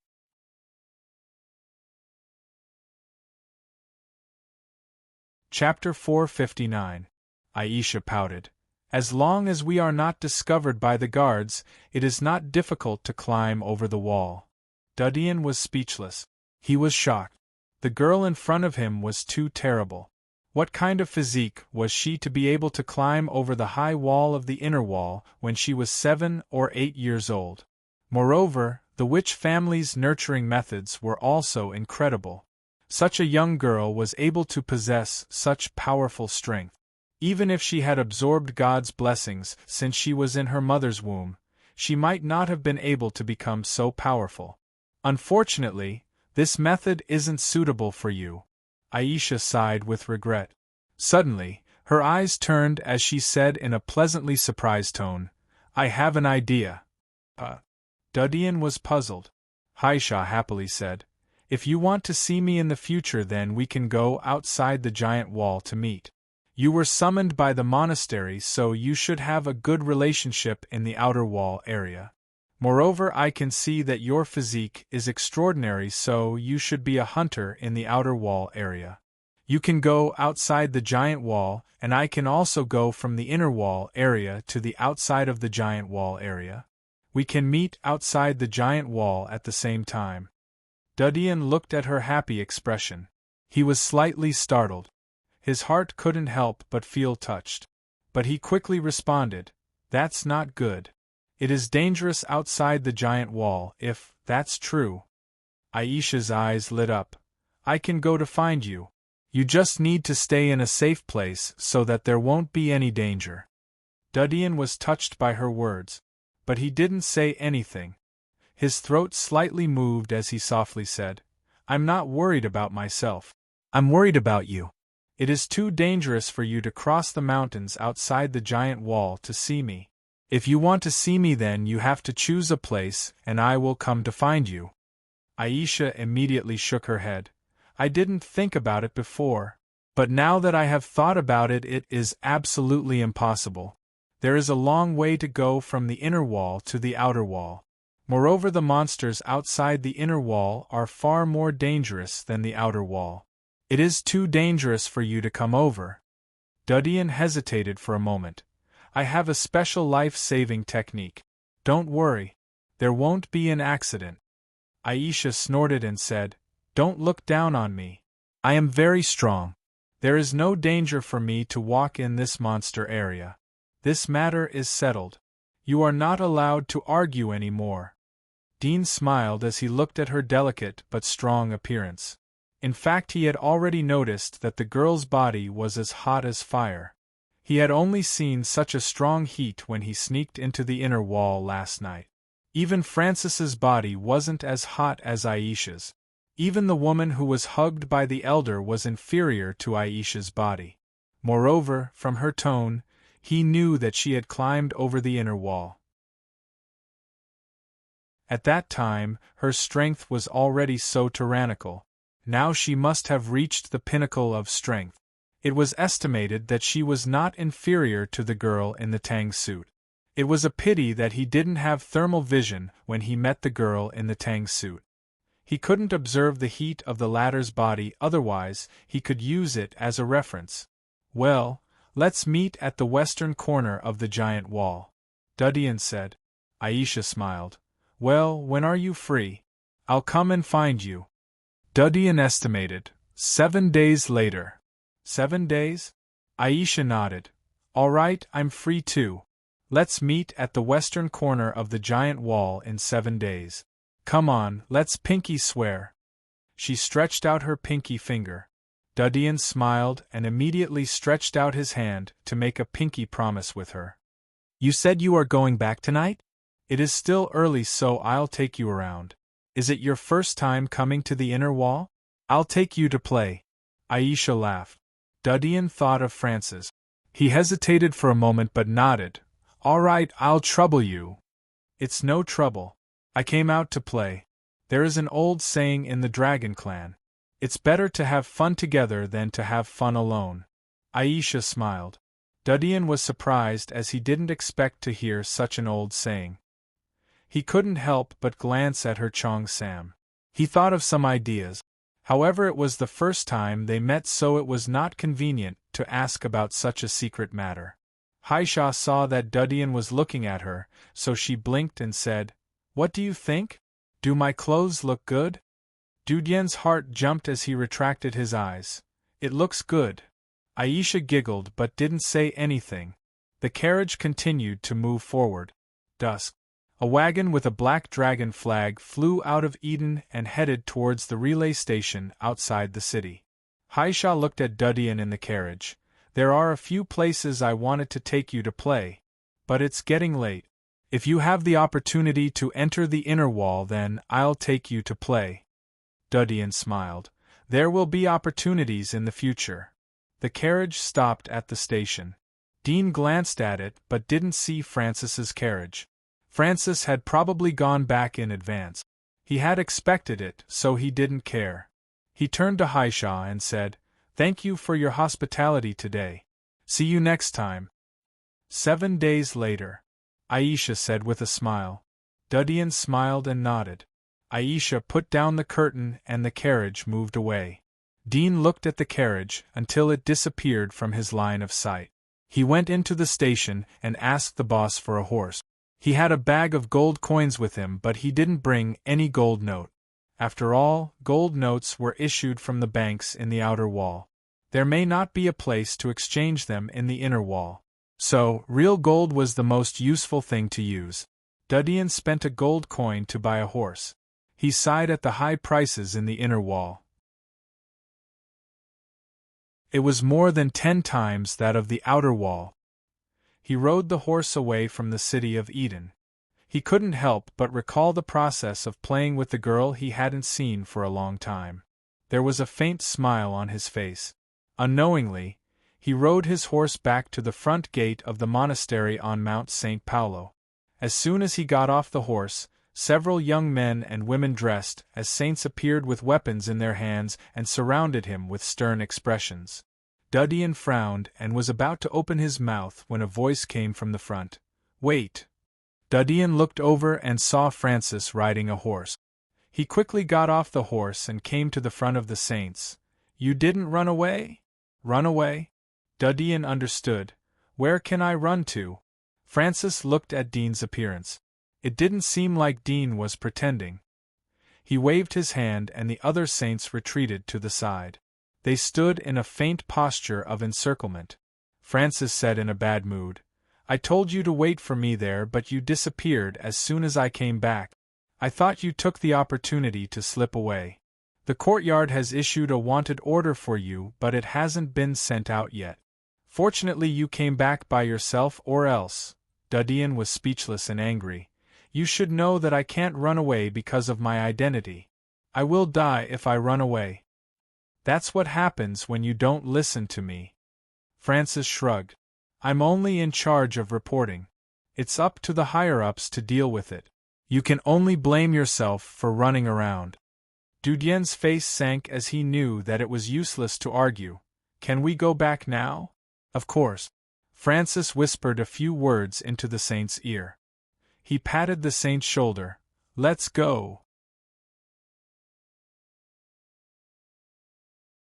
Chapter 460. The night was coming. A team of snow lions galloped out of the giant stone wall and went straight along the official road in the wilderness. The handover of the outer wall has been handled properly. You just need to go there and accept the order. Francis said to Dean as he pulled the fur of the snow lion. If you don't want to expose your current identity, then wear the mask when we reach the giant wall. Dean silently looked in front of him. He knew that he wouldn't have the chance to enter the inner wall until his identity was exposed or he lost his value. He would be discarded by the inner wall as a chess piece. There was silence along the way. A few hours later they crossed half of the wilderness of the inner wall and came to the front of the high wall. They met several monsters along the way. Francis beheaded all of them and left their corpses on the side of the road. Dean put on the mask that Francis gave him and rode the snow lion to the front of the high wall. Francis went forward to greet the two soldiers who were guarding the gate. The two soldiers cooperated with each other and pulled the valve to open the passage. Francis left a saint to lead Dean through the passage. It was around 10 o'clock in the evening.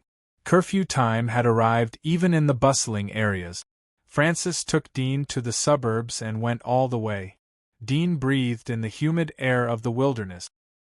He felt relaxed as if he was a fish returning to the sea. After more than an hour, Francis and Dean came to a small town on the outskirts of the western part of the commercial district. The town was dark and most of the households had turned off the lights to sleep. Most of the people living in the suburbs were civilians. It was a luxury for them to burn oil lamps for the night. Francis tied the snow lion to a big tree outside the town. "Let's go in." Dean narrowed his eyes. He tied the snow lion to a big tree and followed Francis into the town. The wind was particularly strong at night. It blew into the streets of the town like the cries of ghosts. The people in the town had long been asleep. The cold wind accompanied Dean and Francis as they walked on the street, lifting up the fallen leaves. After Francis entered the town, he looked around as if he was looking for something. After a moment, his eyes locked on a relatively remote house. The house was quite simple, and there was not much difference between it and the house next to it. But Duddian noticed that Francis's eyes were attracted by a string of dried fish hanging on the house. His heart moved as he looked at the dried fish. He found that the dried fish was not an ordinary river fish, but a relatively rare blackwater fish. Blackwater fish had black spots all over their body. They lived by eating other small fish. They usually lived in the mud and were difficult to catch and fish. He took a deep look and turned to look inside the house. Using his thermal vision, he immediately saw that there were 4 extremely hot figures under this simple house. 2 of them were sleeping in the bedroom, and 2 of them were in the basement of the house. One of them was standing. While he was looking around, Francis walked to the door of the house with the blackwater dried fish hanging on the wall and gently knocked on the door. The 2 figures sleeping in the bedroom of the house immediately raised their heads, including the 2 people sleeping under the house, and looked over. Soon, a figure in the bedroom stood up, and the room was soon lit up by a dim yellow light. The lock behind the door was opened, and the door slowly opened, revealing an old face. The old man looked at Francis up and down and asked in surprise, "Who are you?" Francis whispered, "Dark eternal life." The old man's pupils shrank and he was relieved. He immediately opened the door gently. His previously sleepy eyes flashed with intelligence. He glanced around and noticed Dean, who was wearing a mask. He whispered, "Come in." Francis stepped in and Dean followed closely behind. The old man waited for the 2 of them to enter before sticking his head out of the door and looking around. Seeing that the night was dark and no one was paying attention, he gently closed the door and locked it. At this time, another old woman walked out of the bedroom and bowed to Francis respectfully. "Greetings, Saint." Francis nodded. "Where is Carrie?" The old man closed the door and said, "Elder Carrie is below. Holy Envoy, please follow me." He held the oil lamp in his hand and led the way to the basement. He lit the lamp on the wall. The basement was a wine cellar. It was very spacious. 2 figures were standing there. One was an old man and the other was a young man. Francis smiled as he saw the old man. "Elder Carey." The old man looked at his clothes. "Saint, please show your medal." Francis took out his saint medal and handed it over. The old man nodded and handed it back to him. His eyes swept to Dean. "Is this the new elder who will take over?" He doesn't seem to be too old. Francis laughed. You don't need to worry about it. Elder Carey, please finish the handover as soon as possible. I'll take you back tonight. Carey nodded and looked at Dean. I have informed the elders about the handover and got a promise. You only need to report to the elders. Also give yourself a code name. Our dark church uses code names. Also let me introduce you to my assistant Hawkeye. He will help you to understand your position and the dark church. I hope you can arrange a good place for him once you don't need him anymore. Francis pointed to the young man next to him. Dean looked at the young man. The young man didn't wear a mask. He had pure golden hair. He was extremely handsome and had a gentle expression. However, there was a hint of evil in his eyes. Hello. Dean adjusted his voice. It was easy for him to control his Adam's apple and change his voice. Hawkeye greets the elder. The young man nodded with a smile. Francis said, In that case, I'll leave the rest to you. I'll wait for you here. Be sure to come back before 4 o'clock in the morning. Carey nodded. He took out a mask from his robe and put it on. He looked at Dean. Then let's go. I'll take you to the headquarters so that everyone can get familiar with you. Dean nodded.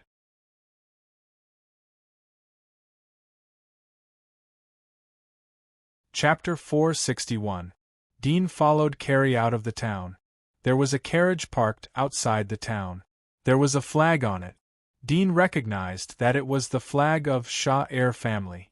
Shaw Heir family was a middle-level aristocratic family under the Scott Consortium. They were mainly engaged in the real estate business in residential areas. Dean didn't expect that they would have dealings with the dark church. Hawkeye acted as the coachman as they got on the carriage. I've called a carriage from the Shaw Heir family to cover for you. Carey smiled. The Shaw Heir family is one of the big families under us. You have to have good relations with them in the future.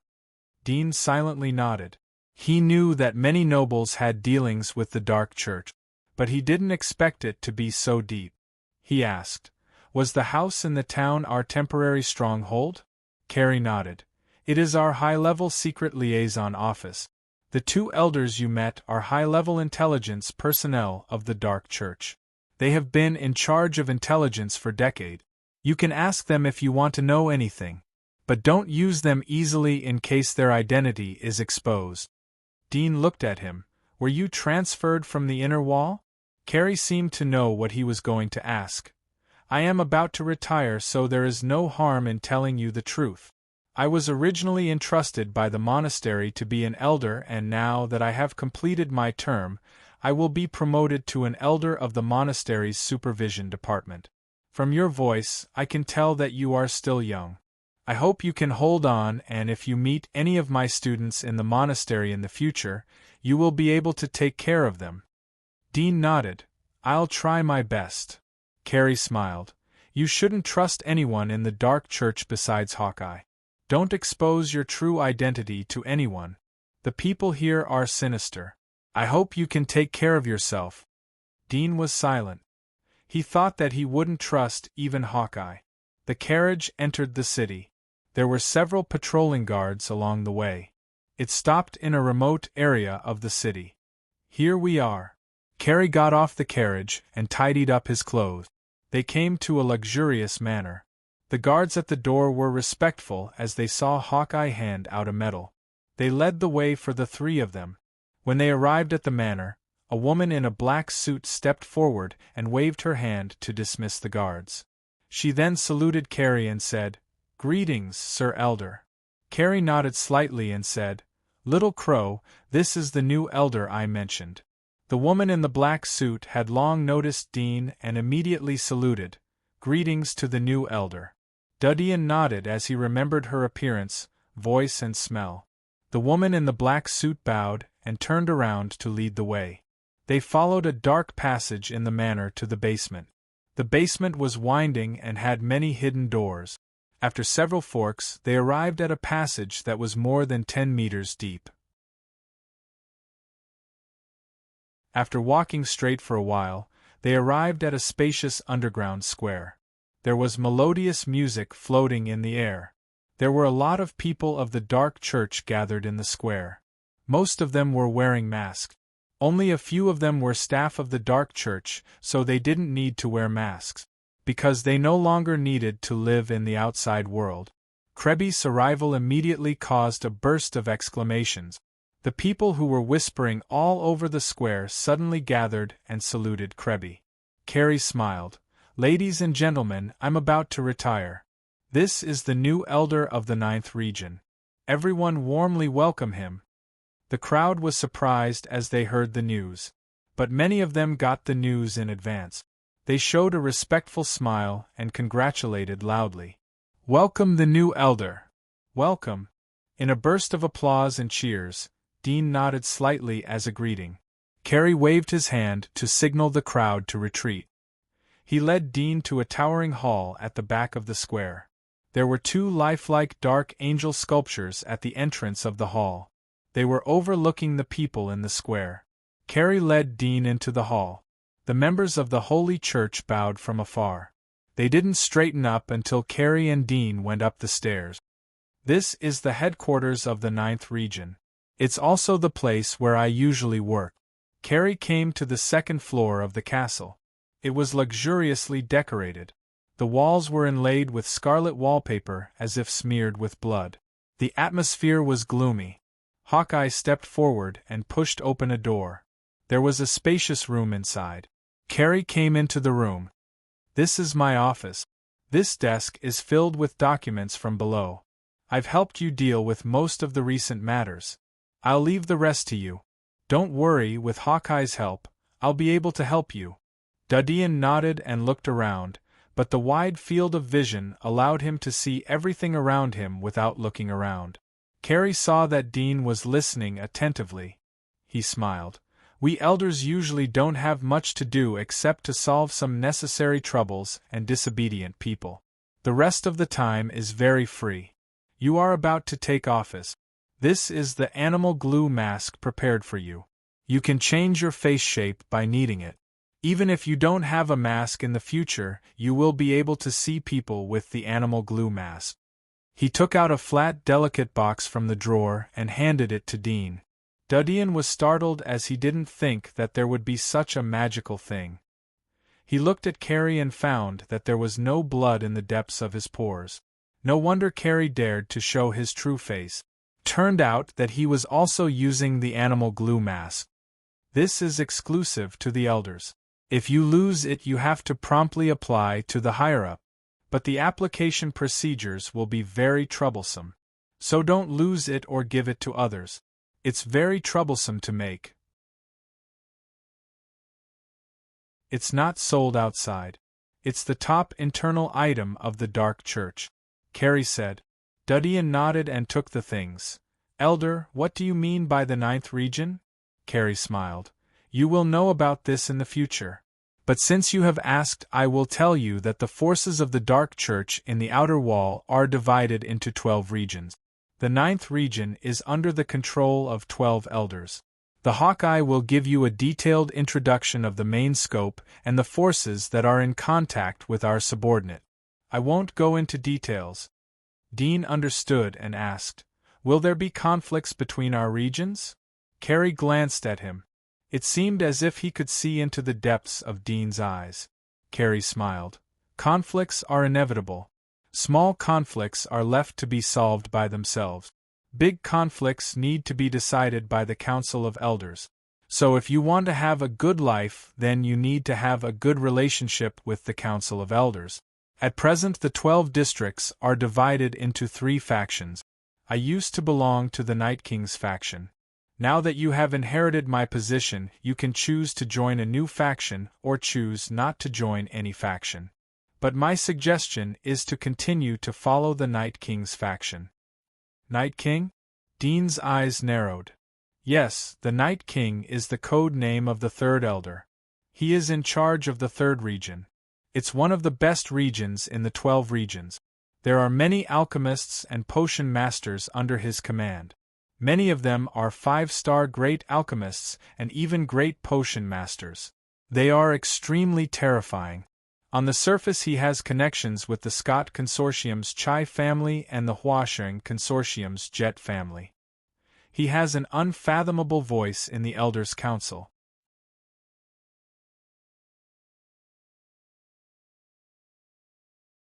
Chapter 462. Dean's eyes narrowed as he listened. The Scott Consortium's Chai family has a deep relationship with the Dark Church.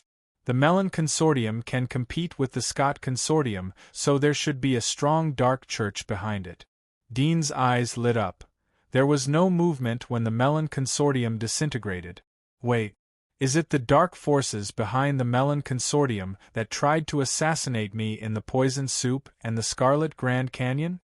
Dean's eyes flashed as he thought of this. There was a trace of killing intent in his eyes. Elder, the Night King has dealings with the Scott Consortium. So the other consortiums should have dealings with the other elders, right? Dean calmly said to Carrie. Carrie nodded and said, basically, but it's not clear who is in contact with whom. I've only heard some rumors, but I can't be sure. However, I know that the elders of the 12th and 7th districts are competing for the support of a new consortium. Now that you've taken office, you might as well give it a try. If you can win over this consortium, then our 9th district won't be so weak. Are you referring to the New World Consortium? Yes, it's the New World Consortium that destroyed the Mellon Consortium. Carrie nodded. The New World Consortium had the support of the genius Dean. They had swallowed the Mellon Consortium, and all the industries had been seized. In a short period of time they have grown rapidly. It is estimated that it won't be long before they replace the Mellon Consortium and become the new big consortium. Although the genius behind them has been arrested by the inner wall, but they may be able to come out again in the future. Once they win over the New World Consortium, they may be able to get the favor of the genius in the future. Dean asked, I've heard about it. Elder, why did the inner wall arrest him? Carrie smiled. I heard that saints from the monastery were ordered to arrest him. They said that he was colluding with the Dark Church. In my opinion, this should be a false story. If he had the Dark Church's people behind him, then he would have used the Dark Church's power to destroy the Mellon Consortium. But he didn't use the Dark Church's power in the process. Either he didn't have our people behind him, or he wanted to cover his relationship with the Dark Church, so he didn't use the Dark Church's power. Dean's eyes lit up as he pretended to be surprised. The monastery shouldn't be shooting without a goal. Since they said so, then there must be some evidence. Otherwise, why would they arrest him? Carrie looked at him. We can't come to a conclusion. But we know that the monastery has many motives to arrest him. You should know that the genius Dean has created 2 legendary items in just 1 year. Moreover, he has created a brand new gas system, which has impacted the original 9 systems. Alchemists, potioneers, diviners and other occupations of the Dark Church have a strong impact on the alchemists, pharmacists, diviners and other occupations of the Dark Church. If we give him a few more years, then he will be above everyone in the outer wall. The inner wall has no reason to let such a dangerous existence grow. They have to kill him or win him over. Otherwise it will be a disaster for other forces. The monastery is just casually looking for a crime. Their purpose is to send him to the inner wall. Dean pretended to ponder. If that is the case, then why don't they summon him openly? Carrie smiled. You think too simply. If they summon him openly, then the other forces of the inner wall will take a fancy to him. Then they can come over and make friends with him. If they arrest him, then they will have a reason to refuse other forces. So that's how it is. Dean was enlightened. I might be able to see him when I retire to the inner wall. I really want to see him with my own eyes. He should be a high-level figure if he is recruited by the monastery. Carrie said in an expectant tone. Dean's eyes lit up. Elder, are you from the inner wall? Carrie was surprised. Why do you ask? I see that you are very familiar with the inner wall. I'm not familiar with it. Carrie laughed. The monastery is the force behind the Holy Church. Why would I come to the outer wall if I'm from the inner wall? Isn't that too much to do? Dean was startled. So it is the first time for Elder to go to the inner wall? Yes, I have retired. The saint will take me to the dark parliament in the inner wall. Carrie laughed. Dark parliament? Yes, the forces of the dark church in the inner wall are irreconcilable with the monastery.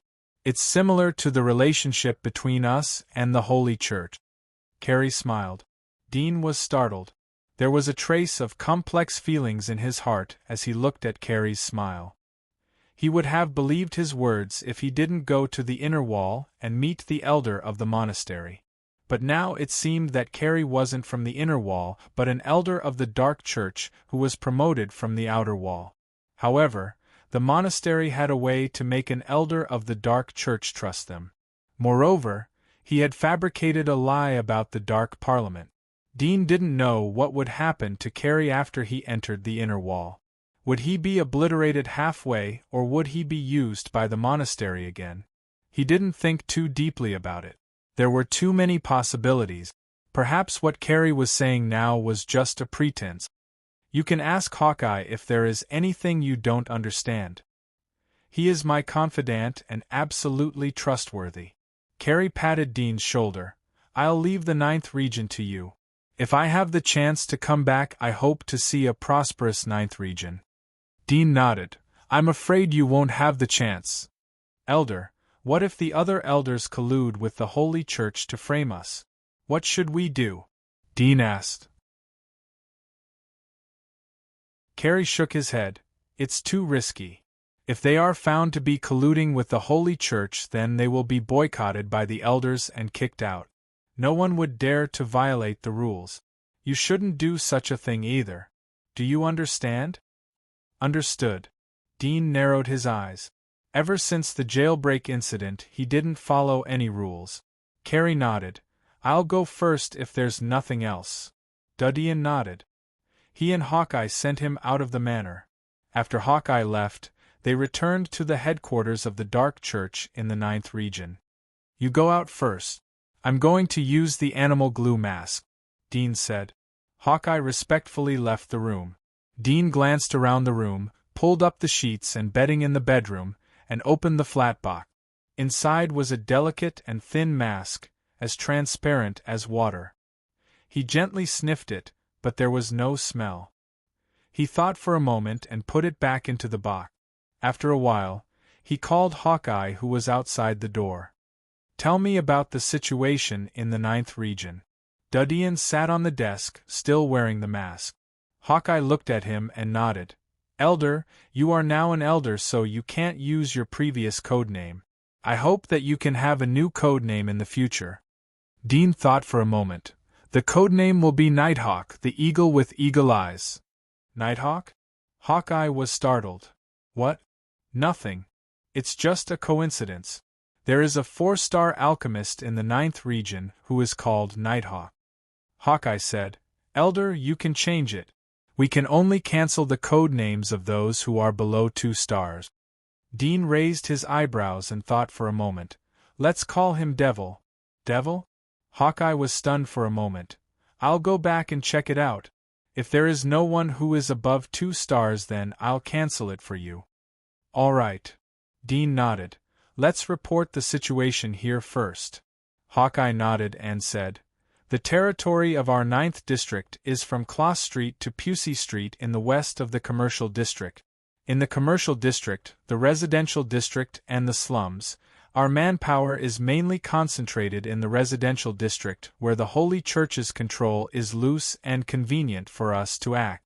The main territories of the other elders are also concentrated in the residential district. But most of the 5-star alchemists and potion masters in the 9th region are active in the commercial district. We have 4 5-star alchemists, 2 great potioneers, and 1 great fortune teller.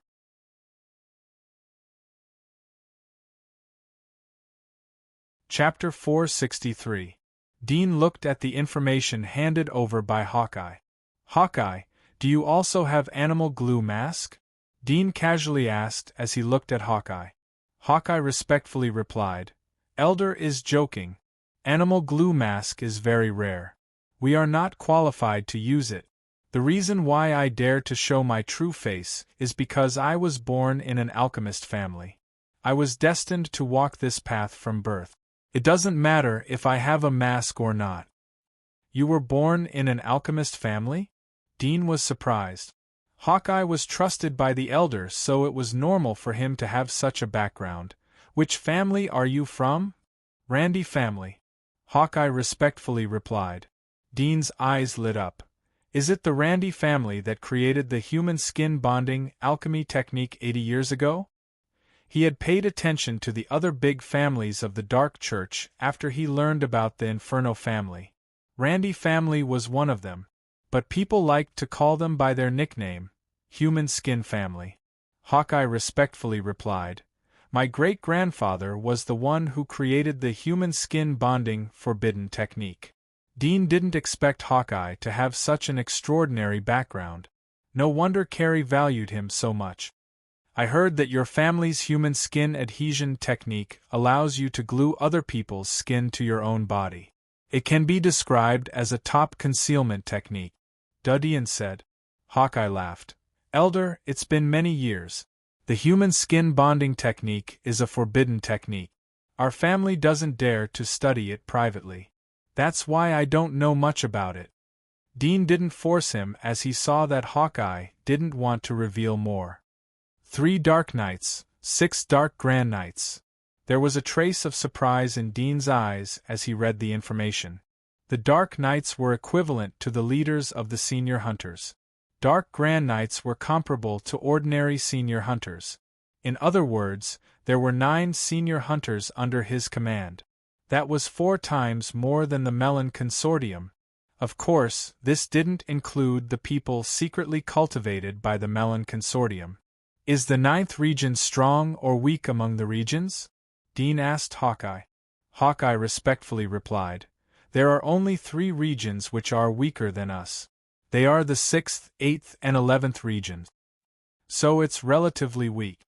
Dean's heart was secretly awe-inspiring. Even the 9th region had such a defensive force. Wouldn't the other regions have even more? He estimated that there were hundreds of senior hunters in so many regions. This also meant that the Luminous Church's advanced hunter-level combat power would only increase. If we include the Saints, the power of the Mystic Sect is simply unfathomable. However, just the Demon Dragon clan alone has terrifying powerhouses like Meshali and the girl in the traditional Chinese dress. I'm afraid the hidden power of the Mystic Sect is even stronger. If we want to become the ruler of Sylvia, we still have to rely on our own strength. Instead of a group of pigs huddling together, we might as well become stronger. Dean's eyes lit up as he carefully looked at the information in his hand. His deified splitter had infinite potential. He had to improve his strength as soon as possible. In the huge office, the sound of pages flipping echoed in Dean's fingertips. The hourglass was slowly dripping. In the blink of an eye, more than 2 hours had passed. Elder, someone from the 3rd region has come to see you, Hawkeye respectfully reported to Dean. Dean was engrossed in reading the information. He frowned and pondered a little. Bring it in. Yes. Hawkeye turned and left. Dean's eyes narrowed as he gently rubbed his fingers. He's quite impatient, Hawkeye returned to the office. There were 2 people behind him. One was a middle-aged man wearing a gray cloak, and the other was a knight in black armor. Dean narrowed his eyes. He could see a fiery aura from the Black Knight's body. It was comparable to Gwyneth and the others. Greetings to the new elder. May I know your name?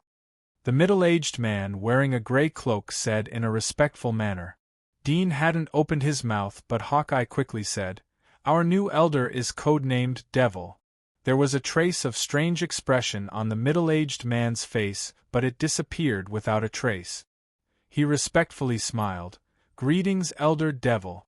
I've come under the order of my master, Night King, to visit you. I've heard that you have just taken office, so I've sent you a small gift. I hope you don't mind. He opened the package in his hand and handed it to Dean. There was a square box that was cast in gold. It was extremely exquisite. Dean glanced at the box in case it was contaminated with poison. He signaled to Hawkeye. Dean was in the dark church now. There were some lawless and vicious people here, so he had to be careful. Hawkeye's eyes lit up as he quietly opened the box. There was a small green porcelain bottle inside the box. The bottle was extremely thin and transparent. Dean could vaguely see the red liquid flowing inside the bottle. It was extremely beautiful. The middle-aged man smiled.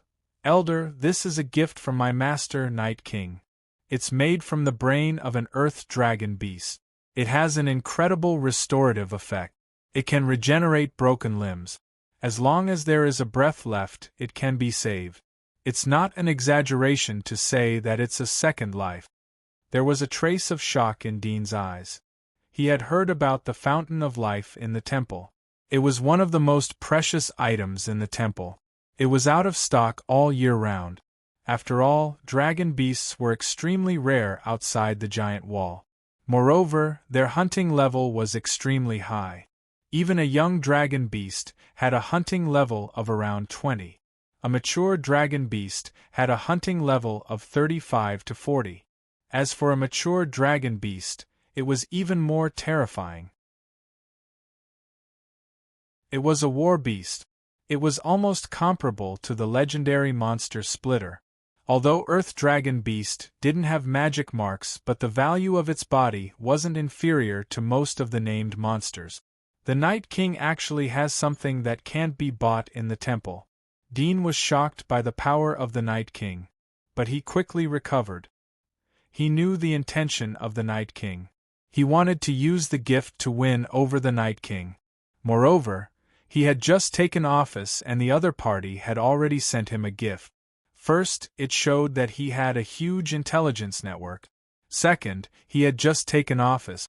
Not to mention gaining a firm foothold, he hadn't even fully understood the situation in the 9th District. Naturally, he didn't have the confidence and courage to refuse him. He was silent for a moment. He put away the rejuvenation fountain. "I'll accept this gift. Thank the Night King for me." The middle-aged man smiled. "In that case, I'll take my leave." Dean nodded. "Hawkeye, see them off." Hawkeye enviously looked at the golden box in Dean's hand. He withdrew his eyes and sent the middle-aged man and the knight out. After the three left the room, Dean opened the box, picked up the green bottle, and looked at it gently. This small bottle was a valuable work of art. He looked at the light red color inside, and his eyes narrowed slightly. "Such a good thing, it's a pity to send it to my mouth." Dean's mouth curved into a smile as he put away the rejuvenation fountain.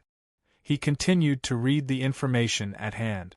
He must fully understand the 9th region as soon as possible. Dark Church, 3rd region. Night King, he has accepted your gift. The middle-aged man in a gray cloak respectfully knelt on the ground. In this cold and gloomy hall, there was a throne that emitted an iron-like chill. Sitting on it was a figure wearing a black robe and a black hat. He said in an ancient voice, "You just said that the codename of this new elder is Demon King?" "Yes, Night King." "Well, this time the gift is too heavy."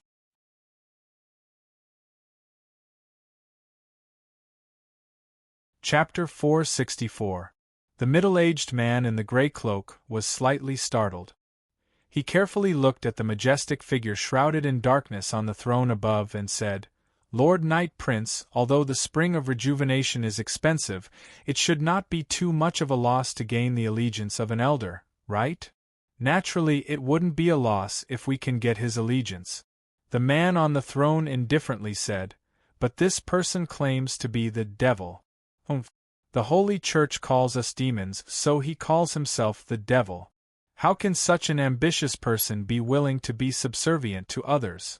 He has just taken over the position of an elder, so his foundation is too weak to refuse. But if there is an opportunity in the future, he will be the king." The middle-aged man's complexion slightly changed. "Lord Knight Prince, in that case, we might as well take the 9th region as our own before his wings harden. In this case," He can only be a lone commander if he wants to be the Demon King in the future. It's impossible, but we can't give the opportunity for the ninth region to grow. Otherwise the balance between the three kings will be broken and the region will fall into chaos. The Night King said in a cold voice. Yes. The sky was bright. Dean was still in the office reading the information of the ninth region. He had a general understanding of the situation of the ninth region after one night of reading. The ninth region belonged to the lower middle level of the entire 12 regions of the Dark Church. Whether it was the number of followers, wealth or force, the ninth region was far behind the other regions. Especially the third region, which was under the control of the Night King. The difference was like the clouds and the mud. I didn't expect that the gap between the 12 regions would be so big. I don't know if the Night King is appointed by the monastery to supervise the deacon. Dean thought in his heart. It doesn't matter if he has the same identity or not. According to the words of the elder of the punishment department, once exposed he will either return to the inner wall or be sentenced to death. It doesn't matter what his identity is. In the future he will be either a friend or an enemy. Elder, did you call me? Hawkeye pushed the door and came in. Dean nodded. Call all the 5-star alchemists, great potion masters, diviners, dark knights. I want to hold a meeting. Meeting? Hawkeye was startled, but he quickly understood and nodded. I will inform them. Dudian nodded and continued to read other information. These information also included the other 11 regions. They were the information collected by the previous elders. The 3 kings of the 12th region are the Night King of the 3rd region, the Sword King of the 1st region, and the Pluto King of the 5th region. The subordinates of the 3 kings are attached to other elders. In addition, the 2nd region, the 10th region, and the 12th region are not affiliated with the 3 kings. It seems that there should be a total of 4 factions. These 3 factions should take care of each other, but only to a certain extent. Dean's eyes flashed as he pondered. After a long while, Hawkeye came to report and said respectfully, Elder, the 2 5-star alchemists from Stuart and Corina have arrived. They are waiting for you in the conference hall. Dean frowned as he looked at the hourglass. Where are the others? Hawkeye bowed his head and said, Still on the way. Are they usually this slow? Dean frowned. Hawkeye quietly looked at him. Elder, some of them are far away and some of them are busy. So it is inevitable that they will be slow. Dean noticed his eyes. His face turned cold. What's the slowest gathering time in the past? There was a trace of tension in Hawkeye's eyes. In the past, the slowest time was about 2.5 hours. All right, an hour has passed. Let's wait for another 1.5 hours. Dean waved. You go back and tell them to wait. Yes. Hawkeye hesitated but eventually held back and left. 1.5 hours passed. Hawkeye knocked on the door. Come in. Hawkeye pushed the door and entered. He looked at Dean, who was sitting in front of the desk and reading the information. He bowed his head. Elder, time is up. Dean's eyes moved from the information about the regional divisions and the number of grassroots personnel in the 9th region. He looked at Hawkeye. Is everyone here? Hawkeye hesitated. Elder, there are 7 people who haven't arrived. 7? Dean's eyebrows rose. The total number of people in the meeting was 16. But at the moment nearly half of them hadn't arrived? All right. Dean got up. Write down the names of those who haven't arrived and give them to me. Hawkeye said as he saw Dean's eyes. Elder, it's the first time you have taken over, so it's inevitable that they want to put on airs. The impact on the 9th region will be too great if they join other regions. I hope you won't be impulsive. Dean was about to pass by him. He stopped and said in an indifferent voice, Please remember one thing, in my territory, no one can put on airs with me. Hawkeye was stunned. Dean strode out of the room. Hawkeye turned around and followed Dudian. He stealthily looked at Dudian's eyes. He didn't see the anger in Dudian's eyes, but a pair of calm and deep eyes. Dean came to a spacious room on the left side of the second floor. He saw 11 figures sitting in the room. 5 of them were exuding blazing heat. The remaining 6 were relatively dim but slightly higher than the average person. However, there was something strange about their bodies. The heat distribution of their bodies was uneven. 2 of them had extremely hot arms, but the heat from their bodies was very dim. The other one had a red chest, but the heat from his limbs was average. "Elder, please." Hawkeye took the initiative to open the door and respectfully said to Dean. Dean entered the room. It was a very luxurious conference hall decorated with resplendent gold and jade. Even the tables and chairs were made of expensive materials. The style was extraordinary. It seemed like they were made by master craftsmen. As soon as the door was opened, the laughter in the conference hall came to an abrupt end. Everyone turned their heads or raised their eyes to look at Dean, who was standing at the door. When they saw the mask on Dean's face, some people frowned. Dean wasn't nervous in front of everyone's gaze. Although he knew that all of them were big shots of the Dark Church. But he wasn't a child like he was a few years ago. He had seen the masters of the temple and was able to calmly deal with these occasions. He came to the conference hall and looked around. "Hello everyone. I'm the new elder. My code name is Devil. I called all of you here because I want to have a few words." "Devil?" There was a trace of astonishment in everyone's eyes as they heard the overbearing code name. Soon, an enchanting woman sitting on a nearby chair immediately said, "Codename Demon King? Elder, do you know that in the 12 regions of the Dark Church, besides the 3 kings, no one dares to use the word king as their code name? Aren't you being a bit too ostentatious?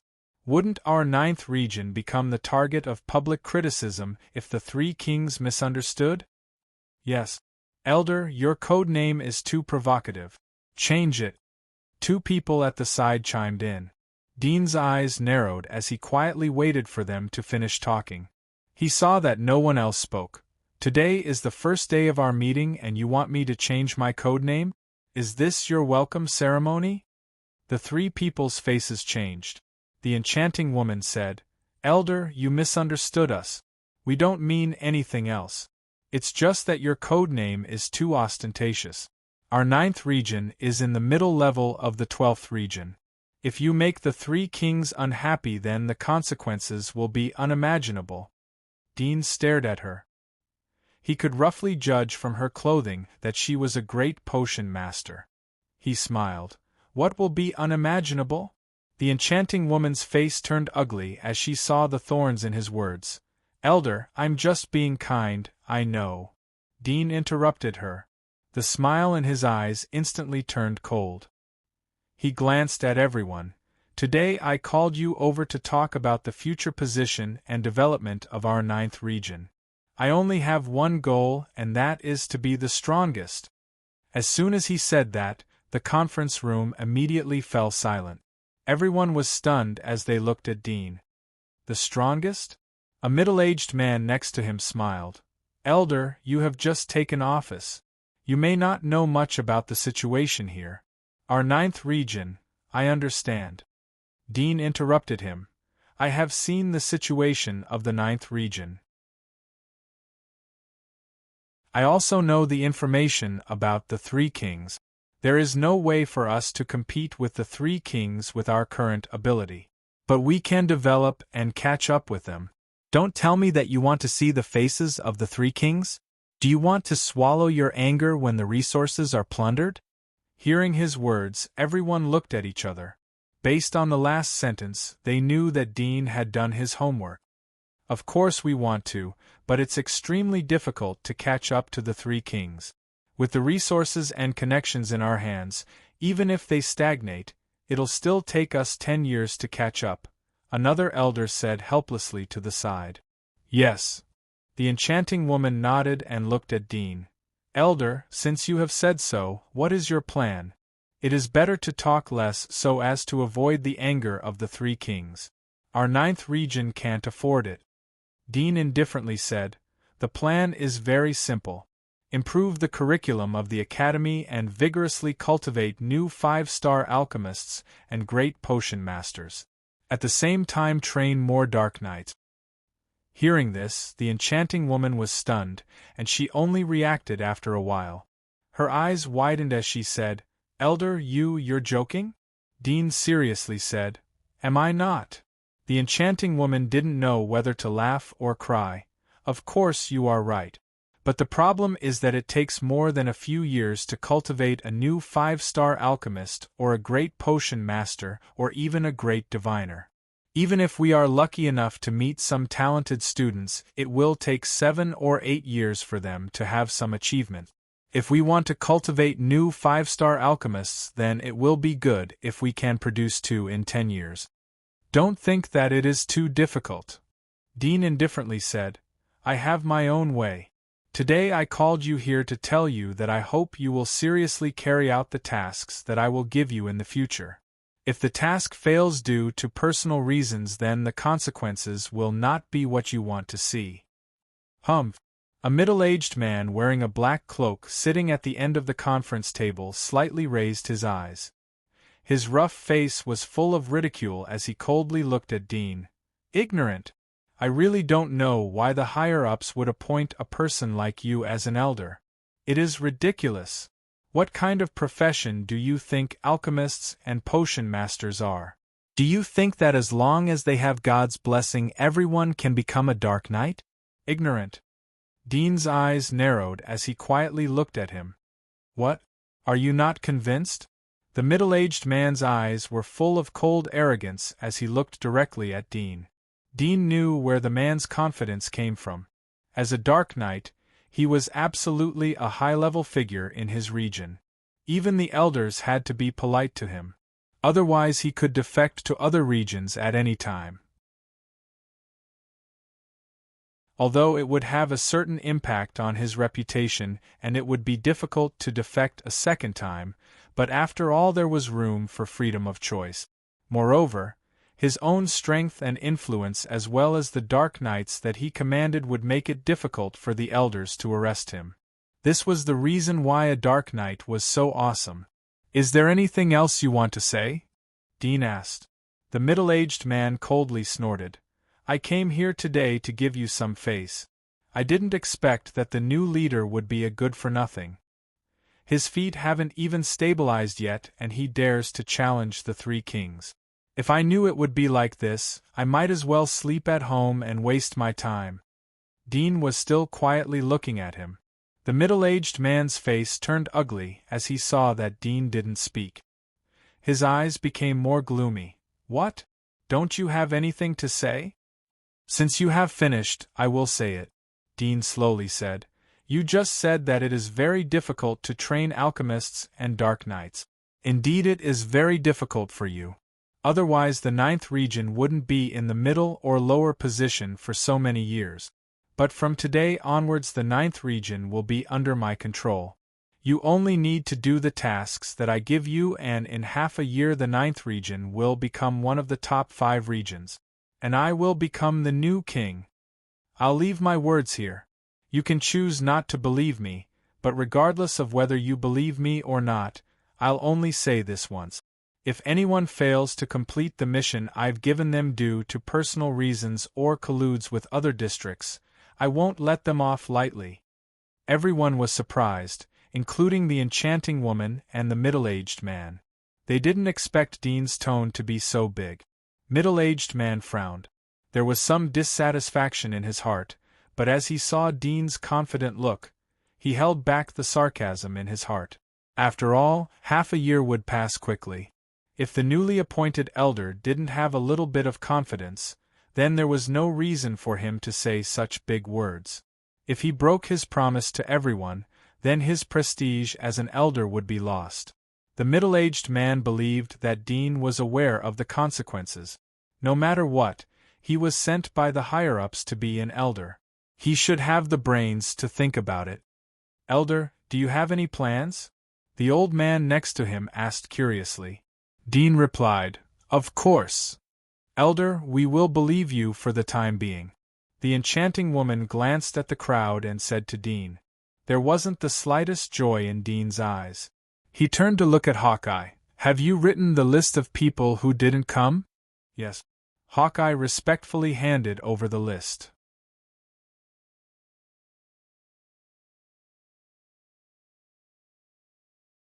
Chapter 465. Hawkeye was stunned. Cancel all their positions? The people in the conference hall who were whispering to each other turned to look at Dean in shock. Dean raised his eyebrows. Didn't you hear it? Hawkeye was shocked.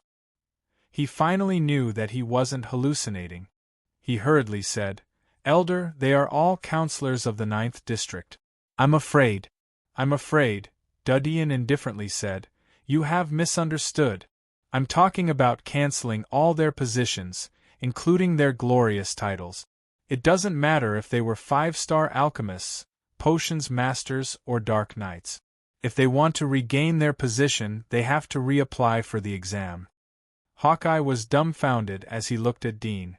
The people around him were dumbfounded. After a while, the middle-aged man from before was the first to react. He slammed his thick, calloused palm on the table and stood up angrily. Are you kidding me? They didn't have time to attend today's meeting because they had something to do, and you want to revoke their positions? Do you know what you're doing? You're canceling their identities. Do you want to destroy the 9th region? Dean's eyes narrowed. He turned to look at him. First of all, don't make me feel like you are making noise when you talk to me. I will forgive you this time, but don't do it again. Don't do it again. Second of all, the previous elder Carrie has retired and the new elder has come. Carrie should have informed you about this and completed the handover work. In that case, they should know how to use today's time. Moreover, even if they have something to do, they should at least send someone to apologize and record the contents of the meeting.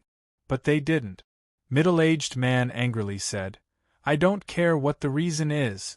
You can't cancel their positions even if they didn't come. It's tantamount to forcing them to betray the 9th region. You are digging your own grave. Dean shook his head and waved to him. Come here. The middle-aged man's face was full of anger as he strode in front of Dean. What do you want?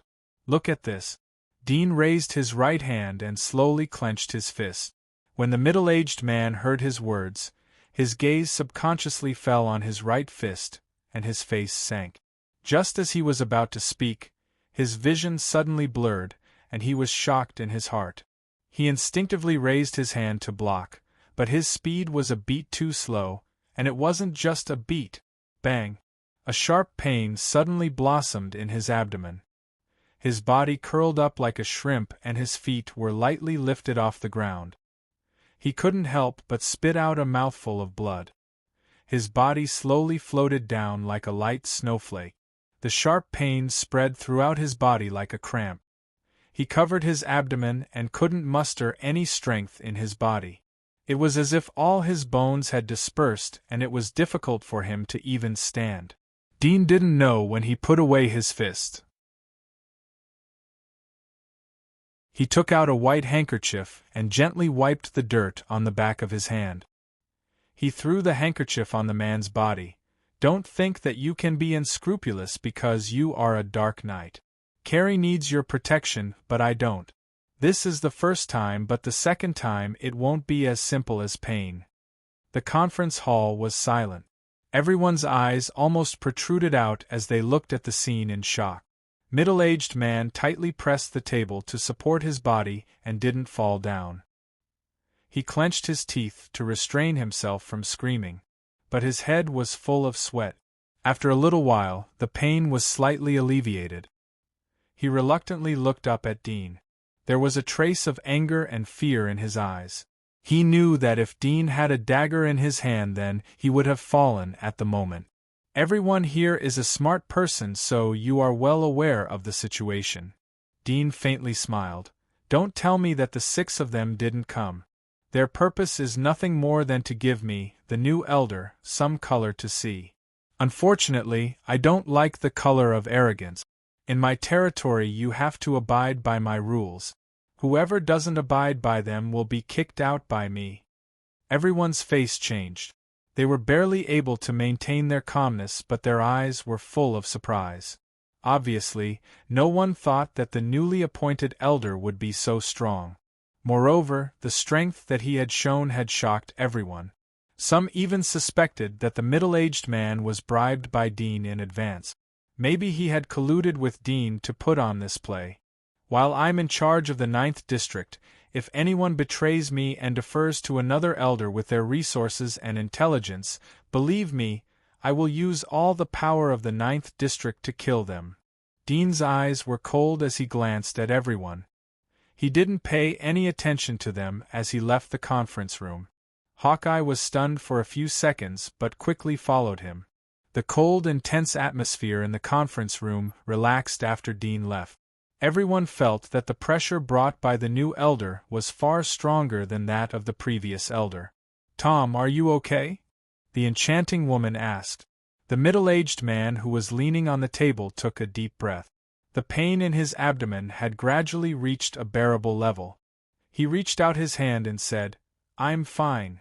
At the same time, he looked outside the conference room in the direction of Dean's departure. A trace of deep fear flashed in the depths of his eyes. No matter how much strength was used to hit the abdomen, it was impossible to cause such a strong pain. Unless a special method was used to hit a special meridian, it would cause such a lasting and severe pain. This alone was enough to show that the latter's strength was better than his. However, the number of people in the entire outer wall who could easily defeat him wouldn't be more than 2 hands. I didn't expect that our new elder would be a strong fighter. An old man with a sharp beard had a gloomy expression on his face. There was a slanted scar on his face, which made his gloomy face look even more ferocious. He deliberately reminded Tumak to watch his fist, but he still defeated him easily. His purpose is to intimidate us. The power he showed is probably comparable to the Archangel of the luminous Vatican. When did such a monster appear in the dark church? How come we haven't heard any news about him? It's really strange. Another old man frowned. The enchanting woman stroked her cheek with a strand of hair in her hand and said softly, "Every time an elder is appointed by the higher-ups, every elder has an amazing background and strength. In my opinion, this elder of ours is not simple at all. He dared to give himself the codename Demon King as soon as he took office. This is definitely not a spur-of-the-moment decision, but a deliberate show for the 3 kings. Since he has the guts to provoke the 3 kings, he most likely has a foundation that we don't know about. Yes. Under his leadership, the 9th District might really become one of the top 5 districts in half a year. If I have enough resources, my alchemy warlocks may be able to go a step further and produce the Stone of Eternity. Humph, don't be happy too early. It's just strength. In the Dark Church, strength is the least valuable thing. Don't be too blind." Hawkeye followed Dean back to his office. "Elder, do you really want to directly dismiss these 6 people? There are 2 5-star alchemists, 2 knight commanders, 1 great knight and 1 great potion master. If we directly cancel their honor and position, then the implications will be too big.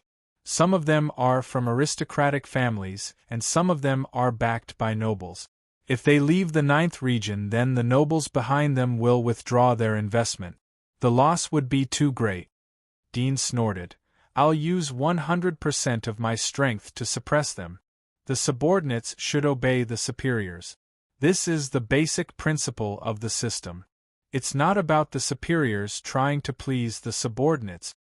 Hawkeye bitterly smiled and said, "But although we can suppress them in this way, it's not worth it. We still have softer means. Violence is the most effective method." Dean waved his hand. "Go out." Hawkeye was speechless. He turned and left. The inner wall. The monastery. Interesting. Did he really say that? There was a faint smile on the elder's face. Become one of the top 5 regions in half a year. Haha. It seems that he is tactful and didn't say that he would be first. A ghost-like shadow whispered, "Isn't he too high profile? Should we go and remind him?" "No need. The elder shook his head slightly. He has been low-key enough. Otherwise, with his strength, it would be easy for him to make the 9th region the strongest region in half a year. He knows that we are watching him, so he didn't rush for quick success. Moreover, he declared himself as the king, opposing all the other camps. This is to tell us that he will follow our orders and do his job well. He won't make trouble for the other camps. That's enough. The corner of the elder's mouth twitched.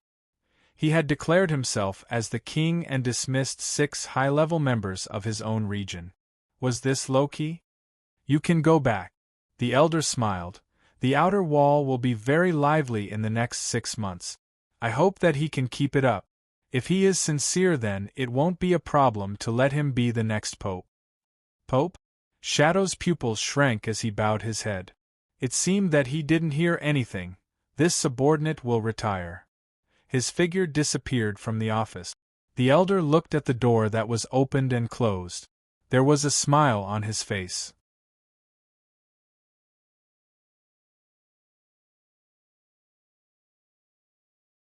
Chapter 466. What? I was removed from all my positions? In a noble castle with an extraordinary style, in an empty room with cold light, the fair-skinned and slender Angelia looked at her confidant in front of her in disbelief. Her mature face was full of shock. Your Excellency, the news is true. The young man who was half kneeling on the ground bowed his head and said, in addition to you, the other 5 counselors who didn't go to the meeting were also ruled to be deprived of their counselor's status and all their positions, including their original identity. They must pass the professional examination again before they can be awarded a new medal. The headquarters has sent someone to collect your 5-star alchemist badge, and they are still on the way. Others were also removed? The shock on Angelia's face deepened. Was the new elder trying to force all of them to rebel by removing 6 counselors and depriving them of their identities? She took a deep breath and looked at the youth. Tell me the details. What is the identity of the new elder? He dares to be so arrogant. The young man lowered his head and said, the new elder's codename is Demon King, and his origin is unknown. According to the news, he defeated the leader of the Dark Knights, Tumark, with 1 punch during this meeting, showing his extraordinary power.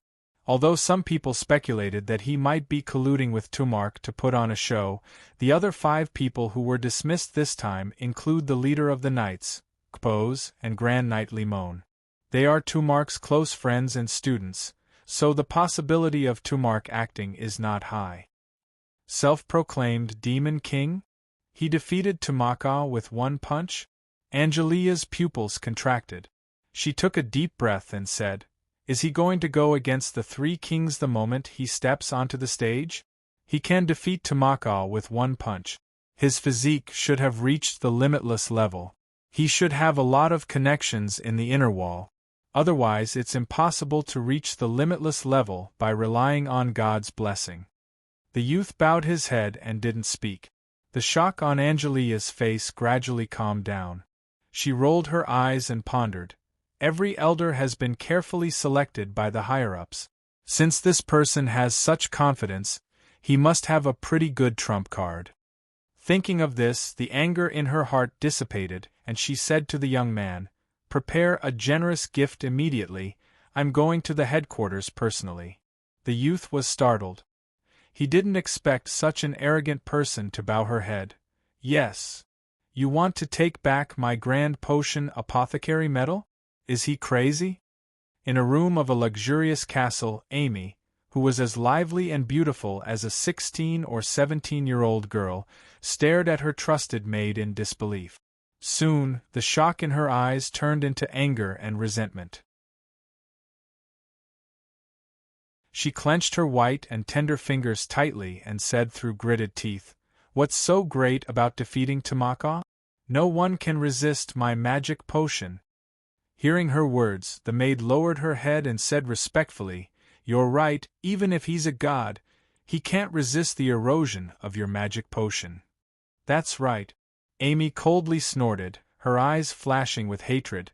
I wanted to teach him a lesson, but he actually dared to directly revoke my position as a councilman and my identity. Humph, does he really think that we have nowhere else to go besides the 9th region? Since you want to force me, I'll use your head as a prize and present it to Lord Hellking. The trusted maid said respectfully, with my lord's talent and attainments in potions, you will definitely be recognized by His Majesty Pluto. Of course. If it weren't for Carrie, I would have gone long ago, Amy snorted coldly. The news spread like wildfire after the end of the meeting. At the same time, Dean received Hawkeye's report in the headquarters. Elder, Sword King and Pluto have sent you a gift. They are waiting outside. Dean was reading the information in his hand. It wasn't the information of the 9th region, but some confidential files that he could read as an elder of the Dark Church. He had finished reading the information of the 9th region and other regions last night. He was too lazy to look up as he heard Hawkeye's report. Ask them what the gift is. If it isn't expensive, then directly call them. Hawkeye smiled bitterly. He had seen the reality and straightforwardness of the new elder. Senior hunters are at the bottleneck. They use some potions to stimulate the body and exert the power of the limitless. God's blessings are limited to hunters. Moreover, the God's marrow, which is used by the limitless, doesn't flow into the outer wall and can only be bought in the inner wall? Dean frowned as he read through the files.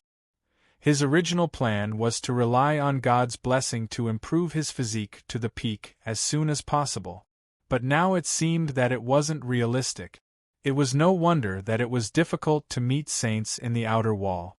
The inner wall controlled most of the resources and held the key to the supreme level. It was because of this monopoly that the inner wall could easily suppress the outer wall and even enslave the outer wall. It seems that I have to find a channel to get the God's marrow from the inner wall if I want to improve my strength. Dean's eyes lit up. It was easy to be detected by the monastery if he relied on the channel of the Dark Church. He had to use other methods. But there was a psi wall in the inner wall. There was only one way to enter the inner wall.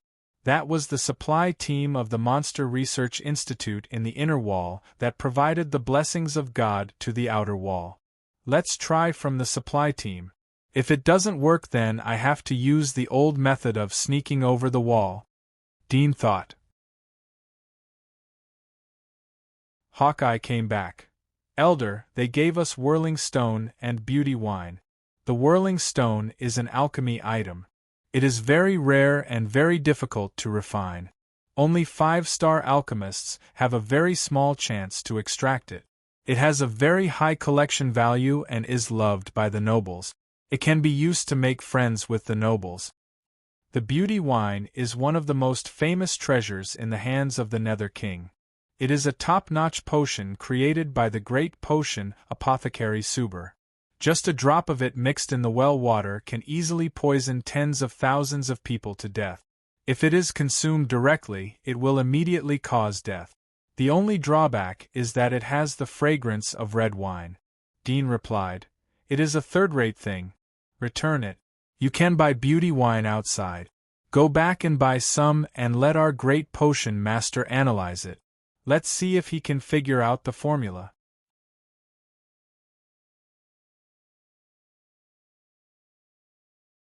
Chapter 467. All right, Dudian casually said. Pick a few outstanding potion masters and set up a research group. Give them the rest of the beauty wine.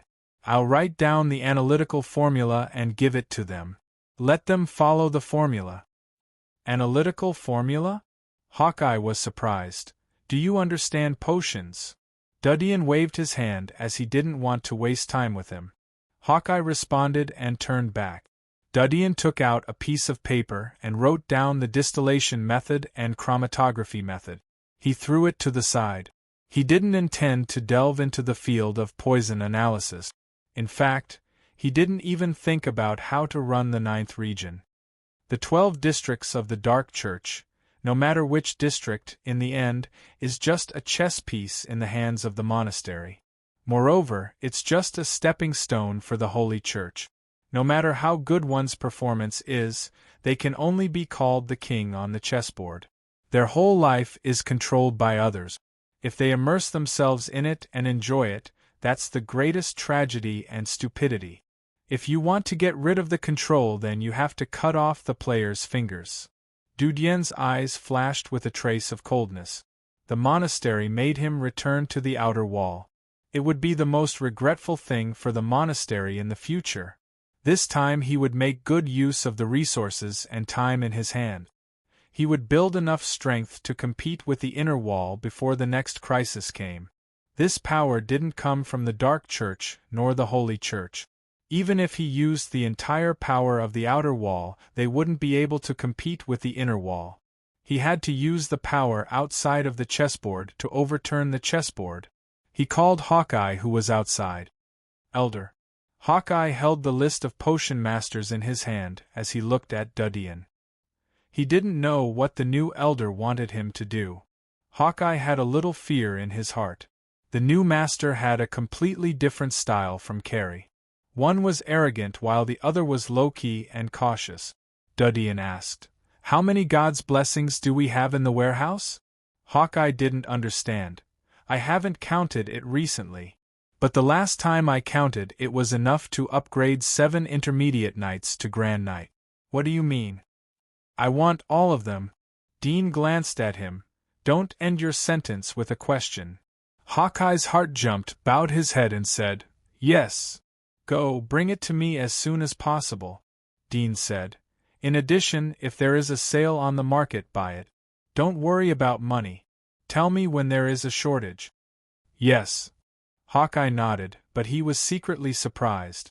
He knew that the new elder was ready to make a big move. He did not dare to neglect and quickly left. Not long after, Hawkeye returned to the headquarters. Several Dark Knights brought huge black boxes to Dean's room. Hawkeye respectfully said, "Sir, these are the blessings of God in the warehouse. There are also some left for the basic daily mission expenses of the 9th District. Do you want me to take them for you?" "Not for now." Dean got up and opened a black box.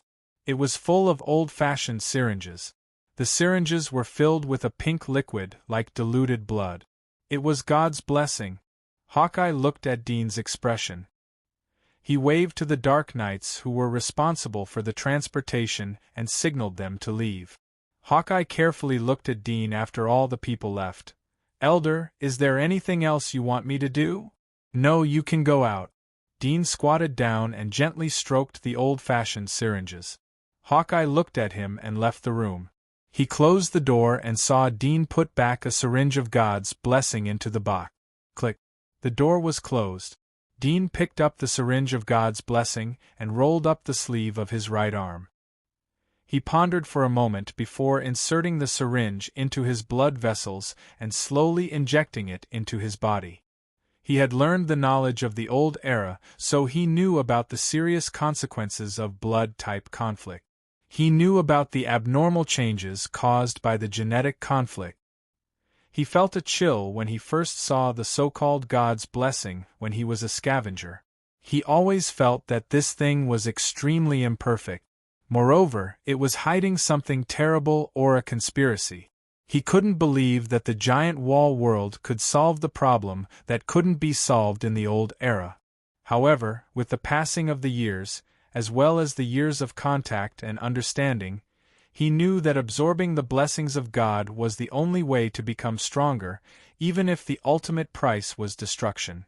Previously he had the magic marks of the infected, so he could take a shortcut and directly absorb the cold crystals to enhance his strength. But the price was the loss of feeling in his left hand. Now that he didn't have the magic marks of the infected, he could only rely on the God's blessing created by the Monster Research Institute. I don't know what kind of secret is hidden in the Monster Research Institute, Dean secretly thought as he injected the syringe of God's blessing into his arm. Very soon, a tube of God's blessing was injected into his arm. He felt that his arm was a little cold, as if a stream of ice had entered his body. However, the cold soon turned into a burning sensation, as if something was being torn apart. This blazing heat appeared very quickly and disappeared just as quickly. In the blink of an eye, everything returned to normal. Dean looked at the needle hole in his arm and continued to inject the second syringe of God's blessing. With his current physique, he could still feel the burning sensation after absorbing God's blessing, which meant that it was still effective. From the evolution point of view, he had just been promoted to senior hunter level, so the God's blessing could still satisfy the desire of the cells. Soon the second syringe of God's blessing was injected into his arm, and the burning sensation appeared again. Dean didn't stop but continued to absorb until he injected 18 syringe of God's blessing. In addition to the burning sensation, there was a slight swelling pain in his arm. He immediately stopped the absorption. According to the instructions of God's blessing, this was a sign of short-term saturation. If he continued to inject the syringe of God's blessing, it would cause the capillaries to rupture. If he continued to inject the syringe of God's blessing, then it would cause internal bleeding and damage to the important organs. I can absorb about 20 syringe of God's blessing at a time. Dean felt that his strength had obviously increased a lot. But compared to his overall strength, it was very weak. A normal senior hunter needed to absorb tens of thousands of syringe of God's blessing to reach the limit of senior hunter. It will take a few hours for me to continue to absorb. On average, I can absorb 3 syringe of God's blessing a day. According to the calculation of 18 syringe of God's blessing each time, it will take about 5 months to absorb tens of thousands of syringe of God's blessing. Dean's eyes flashed as he calculated in his mind. His physique would reach the limit of senior hunter level in half a year.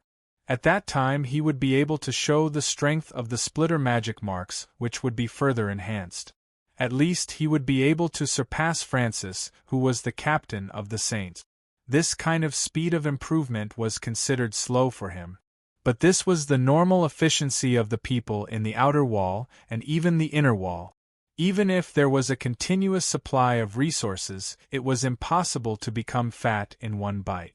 Otherwise it would be too terrifying. Any big consortium or family could hoard enough resources and create more than a dozen strong people in an instant. The battle would be completely chaotic. Dean's eyes fell on the syringe of God's blessing in the box. He picked one up and carefully observed it. Cold crystal can also enhance the physique. Although the sequelae are serious, but it proves that cold crystal does have a physical enhancement component. God's blessing should be extracted from the syringe of God's blessing. But the characteristic of cold crystal is that it absorbs heat and turns into ice. I don't know what the pink substance is and where it came from. Aisha said that she was able to climb over the wall of size when she was 8 or 9 years old. So the Dragon Clan should have a special method to improve people's strength quickly. Otherwise it would be impossible for a newborn child to inject God's blessing every day. Moreover, a baby can only withstand 1 syringe of God's blessing at the age of 8 or 9. It's impossible for her to climb over the wall of size by relying on God's blessing alone. Unless she has wings like me. But it doesn't look like she is hiding her wings. Devil family, Dean's eyes flashed. There was a trace of unwillingness in his heart. He would be able to speed up his growth if he could get the secrets of the Monster Research Institute or the Devil family. However, there was the Psi wall.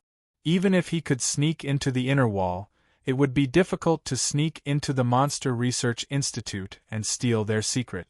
Not to mention sneaking into the Devil family.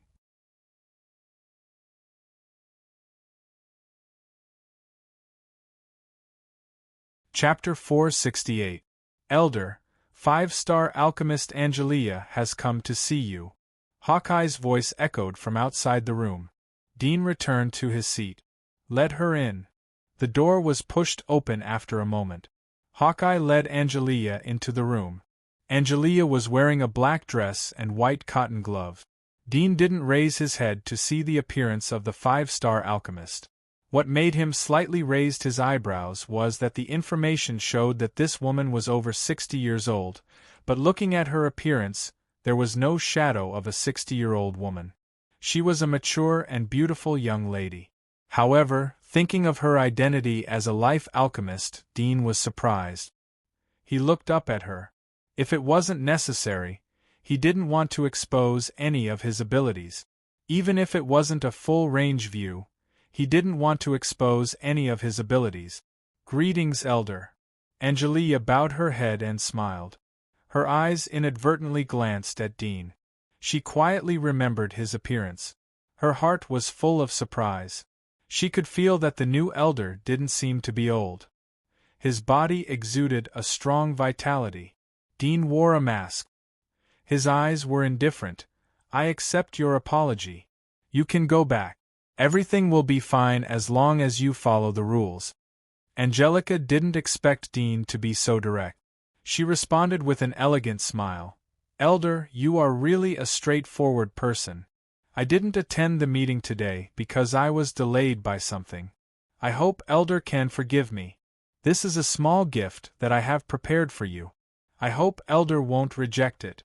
She handed over a delicate gift box and put it on Dean's table. Dean glanced at it but didn't touch it. "All right, you can go back." Angelia's eyes turned.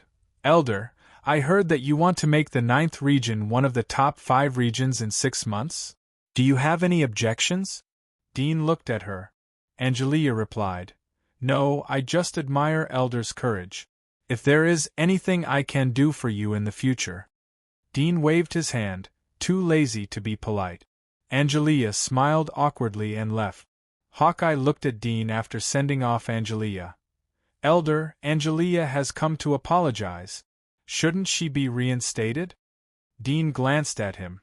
"Will I be forgiven if I apologize?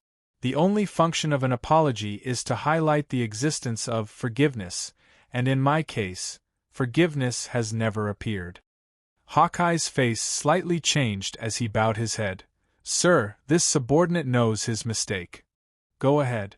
Dean waved his hand. Hawkeye bowed his head and left the room. Time flew by. 2 more people came after Angelique. One was a dark knight and the other was a grand knight. They came to apologize and begged Dean to restore their positions. However, Dean refused and asked them to retake the exam. In reality, retaking the exam wasn't difficult. What was difficult was that they couldn't regain their lost face. Not long after the 2 left, another person came. 09 Small Say, Net. Amy greets the elder. Amy stood in front of Dean's desk with a smile on her face. Her body was full of vitality. Dean's eyes were dull as he didn't look at her delicate and peerless cheeks. According to the information, the woman was older than Angelia. She was in her 70s. She had taken some potions and used life alchemy to maintain her figure and appearance. However, it was only the appearance. The lifespan that the life alchemist could bring was limited. "Speak." Dean went straight to the point. Amy gently looked at Dean and smiled as she took out a porcelain bottle from her sleeve. "This is my latest development. Ordinary people will be as strong as a bull after using it. Moreover, they won't feel pain. I'm going to give the formula to the headquarters." She handed the porcelain bottle to Dean. Dean looked at the porcelain bottle and was about to reach out to take it. However, he saw that Amy's eyes flashed as he looked at the porcelain bottle. There seemed to be a trace of joy in her eyes. He lowered his arm, squinted his eyes, and looked straight at the young woman who looked like a great potion master. Amy was surprised. She didn't expect Dean to suddenly stop her plan. She looked at Dean's eyes and her heart skipped a beat. But the experience brought by the years had already made her calm. She smiled and said, "Elder, why do you look at me like that?" Her cheeks flushed as she said. She was as shy as a girl who fell in love for the first time. Dean resisted the urge to vomit as he looked at Hawkeye.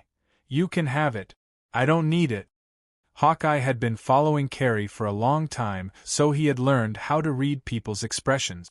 He felt a trace of subtlety from Dean and Amy's expressions. "Thank you, Elder."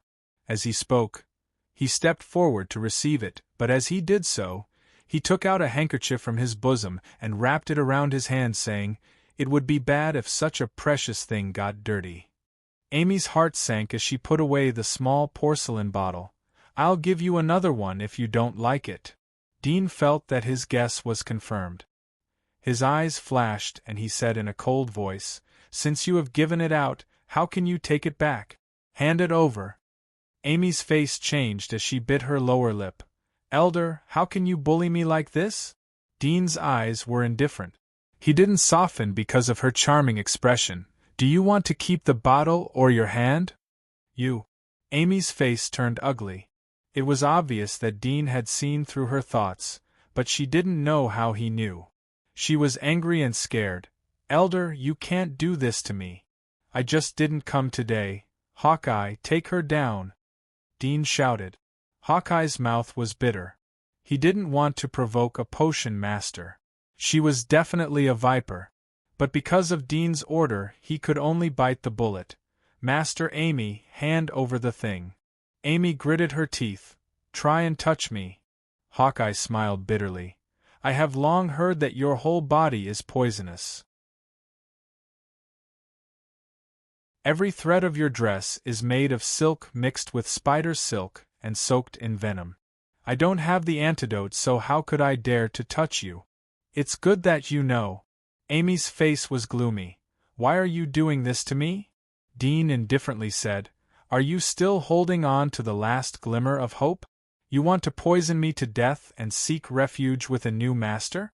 You want to take my head to claim credit? I'll give you one last chance.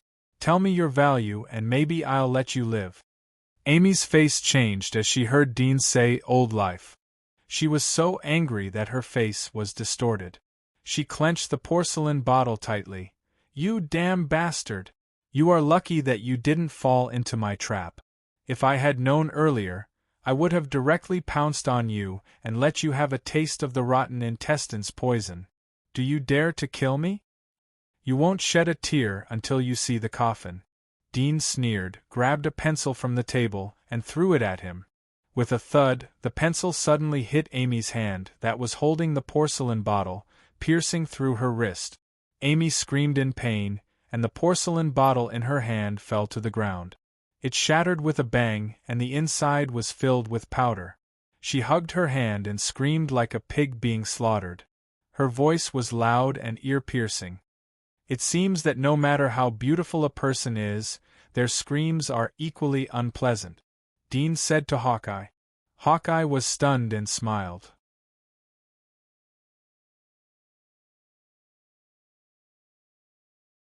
Chapter 469. Big Secret. There was no anger in Dean's voice. He took out a sharpened pencil and gently played with it. "I don't like to listen to lies. It's equivalent to wasting my time." Amy clenched her teeth as she endured the pain in her wrist.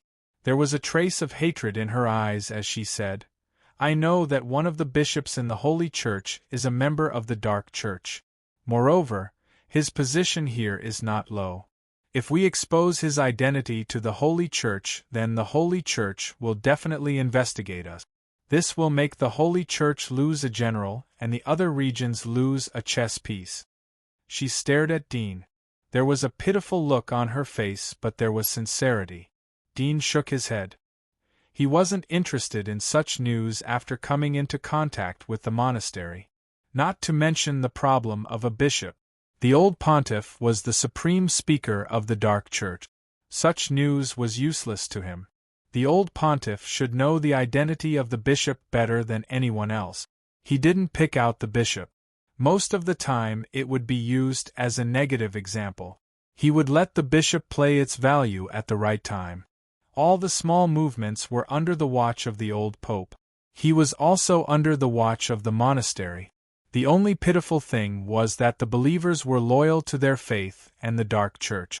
They were fighting each other for their God. They didn't know that the God they believed in was just an illusion written by the missionaries of the monastery to enslave them. Is this it? Dean twirled the pencil, cold light flowing on his fingertip. Amy was startled.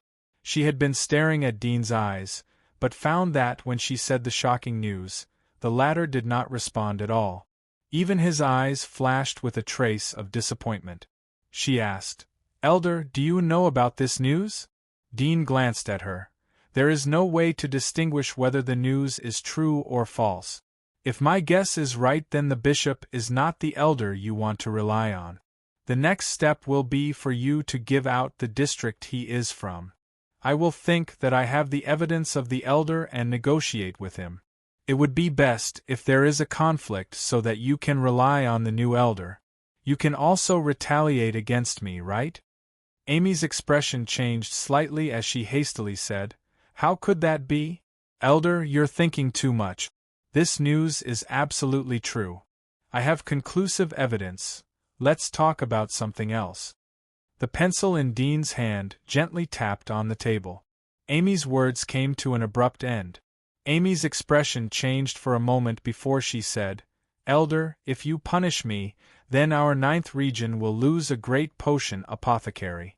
There aren't many potion apothecaries in the 9th region. You've just taken office, and everyone is eyeing you covetously. You can't weaken yourself like this. I can make up for my mistake by developing a great potion apothecary within a month.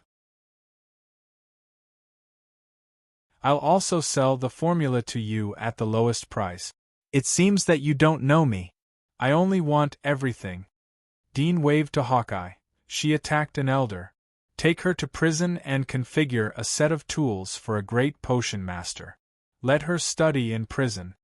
Hawkeye was stunned as he looked at Dean. He didn't expect Dean to be so ruthless. Amy's eyes widened. "You want to imprison me? You have no right to do so. Do you know my relationship? You want to imprison me for such a small matter. No right?" Dudian indifferently said, "I'm sorry. The 9th region used to have a parliamentary system. But from now on it will be my dictatorship. I know your relationship with several families and consortiums. You have committed a crime. I want to see if they dare to yell at me because of you. You are just a great potion master. Don't think too highly of yourself." Amy's face was pale as her body trembled. She stared at Dean. "You can't do this to me. I can promise you other things, but you can't imprison me. You can't limit my freedom. If I am imprisoned, the production of potions in the 9th district will be greatly reduced. My students will also go on strike. My Amy Potion Union will also stop supplying you. At that time, the influence of the 9th district will decline again and become the worst among all the districts." Dean indifferently said, "We are all a group of cold-blooded monsters. Do you really think that your students will fight against me because of your imprisonment? Even though I don't understand the situation, I'm sure that some of your students have been hoping for your death for a long time. Only when you're dead can they have a chance to make a name for themselves. No one likes to be suppressed by others. I just need to give them a little more sweetness. Do you think they'll just disband and fight to the death against the church?" Amy's eyes were slightly red, and her lips slightly trembled. Dean's words were like a sharp sword that pierced into the depths of her heart.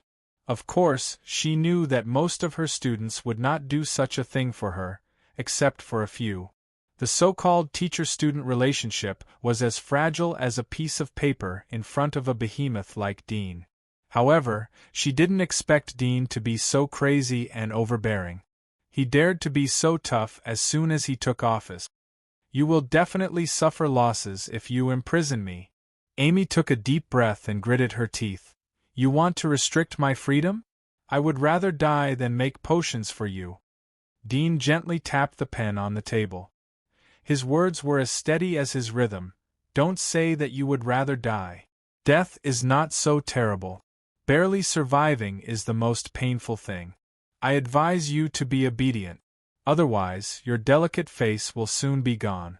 What do you think about sewing a mummy's face on your face?" Amy's pupils dilated. Her chest violently heaved up and down. Her face was as white as paper. She trembled. "No, no, don't do that. It seems pretty good to sew an ugly male mummy's face on it." Dean was interested. I don't know how I would feel when I look in the mirror with an ugly face that exudes the stench of a rotten corpse. Amy's body trembled. She seemed to have completely forgotten the pain in her wrist. I promise you. Too late. Dean shrugged his shoulders. I've thought about it. You don't have to regret it. I'll replace you when I'm satisfied with your performance. Then he said to Hawkeye next to him, I'll leave this matter to you. Also prepare 2 big mirrors, so that our great potion master can admire himself. Hawkeye's scalp tingled. He had been in office for so many years, but he had never heard of such a brutal torture. Especially for a girl who loved beauty. It was more terrible than death. He swallowed his saliva. I know. He didn't dare to persuade Dean again.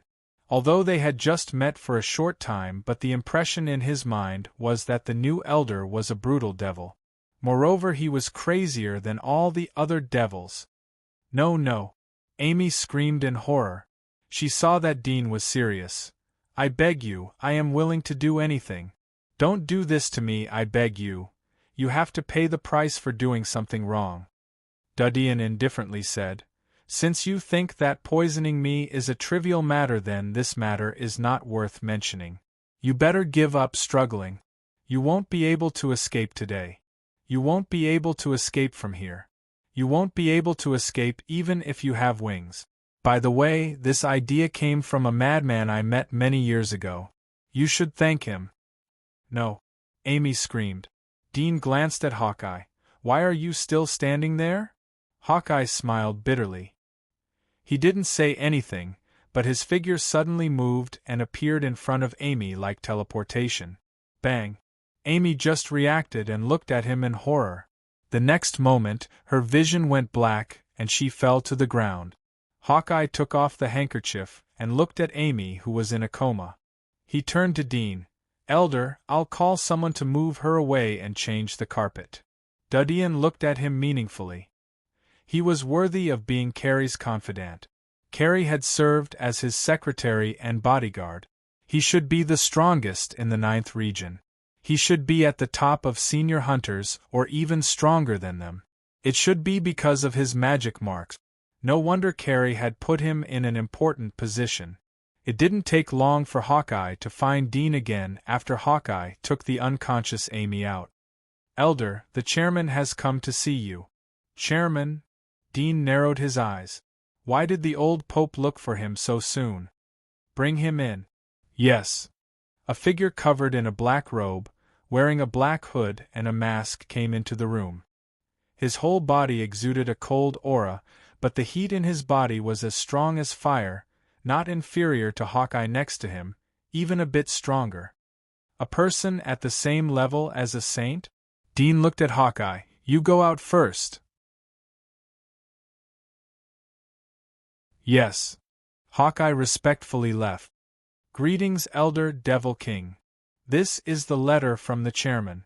The man in black robe's voice was hoarse. It was obvious that he was deliberately controlling his voice. He took out a letter from his pocket. It seemed that he was afraid of leaving traces on the letter. He handed it to Dean. Dean didn't take it but glanced at it. There was a black sickle logo on the letter. It was the mark of the chairman of the Dark Faction. The black-robed man bowed slightly, turned around, and left without another word. Dean watched him leave. After he left, he took out a handkerchief from his arms, carefully picked up the letter and opened it.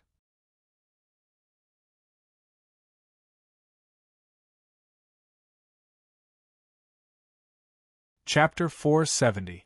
Dean slightly raised his eyebrows. He didn't expect to find a job for him to do. Dispatch 10 followers to kill Marley at 7:15. One of them must be a 3-star alchemist. Don't alert the enemy and don't let the target leave the hunting range. Target location, Falkland Street 12. The content was short. There wasn't any extra words except for the task. The task should be to kill Marley. But the number of people and the identity of the followers are specified. Dean narrowed his eyes. I'd like to personally see who this Marley is. He memorized the handwriting on the letter and burned it so that no one would find it and expose his identity. Although the handwriting on the letter might not be the old Pope's, it was most likely written by one of his confidants. "Hawkeye," Dean called out as the ashes extinguished. The door was pushed open. Hawkeye respectfully came in. "Elder, what's your command?" "Go and investigate who Marley is. He is the one who lives on Falkland Street," Dudian ordered. Hawkeye complied. It didn't take long for Hawkeye to return to the room. "Elder, I've found out that Marley is a professor of history at Druid College. He is 58 years old and was born in a declining knight family. His grandfather was a silver knight. His family has 20 acres of land. His father has passed away and his mother is living in a small town in his hometown. He temporarily lives in Falkland Street 12. He paused as he looked at Dudian. "He seems to have another identity. He is a follower of nature's religion." Dean didn't expect Hawkeye to investigate this person so quickly. He was surprised by the intelligence network of the Dark Church. "Nature? Are you talking about the nature that doesn't believe in God?" "Yes." Hawkeye respectfully nodded. "The nature doesn't believe in the God of light. They always talk about materialism and blasphemy. Their activities were relatively low-key a few years ago, but they have become more and more frequent in the last 2 years. There have been several conflicts between the Ninth Region and the Nature, but there hasn't been any fierce conflict." "Why?" "Elder Carey said that the Radiant Church wants to deal with them even more than we do. This bone should be left for the Radiant Church to chew." Dean nodded slightly. It seemed that Carey wasn't sent by the monastery. But in the end he believed the old pontiff's other identity and handed over the position to Dean. The monastery was able to eradicate a real elder of the Dark Church without much effort. Moreover, they were able to support their own people. It was the sharpest knife in the monastery. "Are there any 3-star alchemists who are free?" Dudian asked. Hawkeye thought for a moment. "A few. Pick one of them and let him take 9 people with him to kill Marley tonight. We'll leave at 6 o'clock," Dudian ordered. Hawkeye was taken aback. "You want to kill him yourself? Let's meet him and learn about nature." Dudian casually said. Hawkeye understood and didn't dare to ask any more questions. After Hawkeye left, Dean sat on the chair and thought for a moment. He suddenly thought of something. He took out the animal glue mask and applied it on his face. He couldn't always wear a mask in the future. In case someone tried to imitate his appearance and convey false orders, it would cause unpredictable consequences. Moreover, the protective effect of the animal glue mask was stronger than the mask. He didn't use it before because he was worried that it might be poisoned. But now he had the Night King's water, so he didn't need to worry about it. Moreover, he had told Hawkeye that he was wearing the animal glue mask. If he didn't get poisoned, then Hawkeye's expression would change. After all, he was the only one who had access to the animal glue mask besides the monastery. The thin animal glue mask was attached to his face. It was like a soft layer of skin that penetrated into the pores. He looked in the mirror and saw that his appearance had changed. The animal glue mask seemed to have disappeared from his face. Only by concentrating on it could he see the slight differences in the pores of his face. He kneaded his face and saw that his appearance in the mirror had changed. It was like he could knead at will. "It's amazing. I didn't think that the monastery could make such a thing," Dudian exclaimed in his heart. This thing allowed him to disguise himself as almost anyone.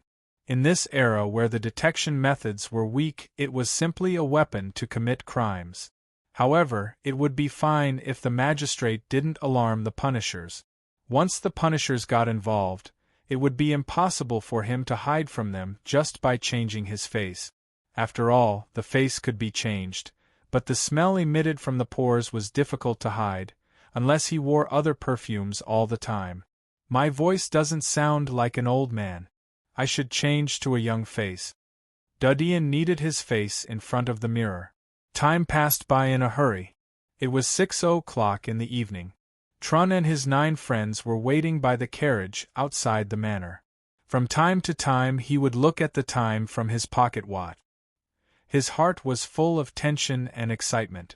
He didn't think that he would be able to go on a mission with the elder of the Dark Church. He felt like he was in a dream. Moreover, the difficulty of the mission wasn't high, so he could fully express himself. He understood that it was better to rely on the elder than to do well. If he could rely on the elder of the Dark Church, then he might be promoted again in the future. When he told his friends about the news, his friends rushed to give him gifts, just to get a place in the team. This made him a little vain, but in order not to affect his performance, he didn't choose friends who were also 3-star alchemists like him. Instead, he chose some friends who he met in the early days and were still wandering at the bottom. 2 figures came out of the manor while he was waiting nervously. Trun's eyes lit up as he recognized one of them. It was the famous Hawkeye, the personal secretary of the elder. Even a 5-star alchemist would be polite to him. Trun's heart beat fiercely as he thought of this. His eyes fell on the young man next to Hawkeye. It was a handsome young man in his early 20s. He had black hair and warm eyes. His figure was slender and had a unique temperament. Elder! Trun stepped forward and saluted in a low voice. Dudian wrinkled his brows. Hawkeye softly reprimanded Trun. You brainless thing! What are you talking about? We are outside. Trun was scared as his face turned pale. He looked at Dudian. I'm sorry. I couldn't help but.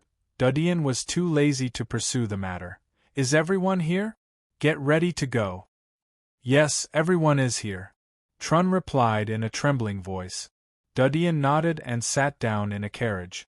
Hawkeye looked at Dudian. You really don't need me to accompany you? No, you can go back. Dudian closed the door. Trun went back to the carriage and winked at his friends. All of them quickly got into the carriage. Trun whispered to Dudian inside the carriage. Are we leaving? Yes. Trun drove the carriage and left the manor. After the carriage entered the city, it deliberately took a few detours before entering Falkland Street. Trun jumped out of the carriage and came to the side of Dudian's carriage. We have arrived. Are we going to start now? His tone was full of respect. His heart was full of apprehension as he had made a mistake in front of Dudian. Dudian opened the door and looked at the tall building in front of him. He could see 2 figures inside the building. One of them was busy and seemed to be a servant. The other one should be Marley. Clean up the scene. Don't let the Holy Church find any traces. Dudian said. Wait for me to come out. Moreover, no one is allowed to come in without my permission. Yes. Trun respectfully smiled. Dudian didn't look at him as he strode towards Marley's door and gently knocked. Soon the door opened. An ordinary-looking middle-aged woman wearing servant clothes looked at Dean in confusion. Who are you? I'm looking for Mr. Marley. Dudian smiled. Come in. Mr. Marley is in the study room on the 2nd floor. I'll call him for you. The middle-aged woman looked at Dudian's handsome face. She opened the door and took out a pair of clean slippers and handed them to Dudian. Dudian put on the slippers and came to the living room.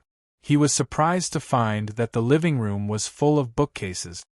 Mr. Marley will come down in 5 minutes. The middle-aged woman went downstairs and poured tea for Dudian. Dudian thanked her and quietly waited for the tea. The middle-aged woman used a rag to wipe and clean the room. She looked at Dudian from time to time. Dudian felt that he shouldn't make himself so handsome. It was too eye-catching. 5 minutes passed quickly. The sound of footsteps came from upstairs. An old man with black and white hair and a slightly hunched back came downstairs. He looked at Dudian, who was sitting on the sofa in the living room.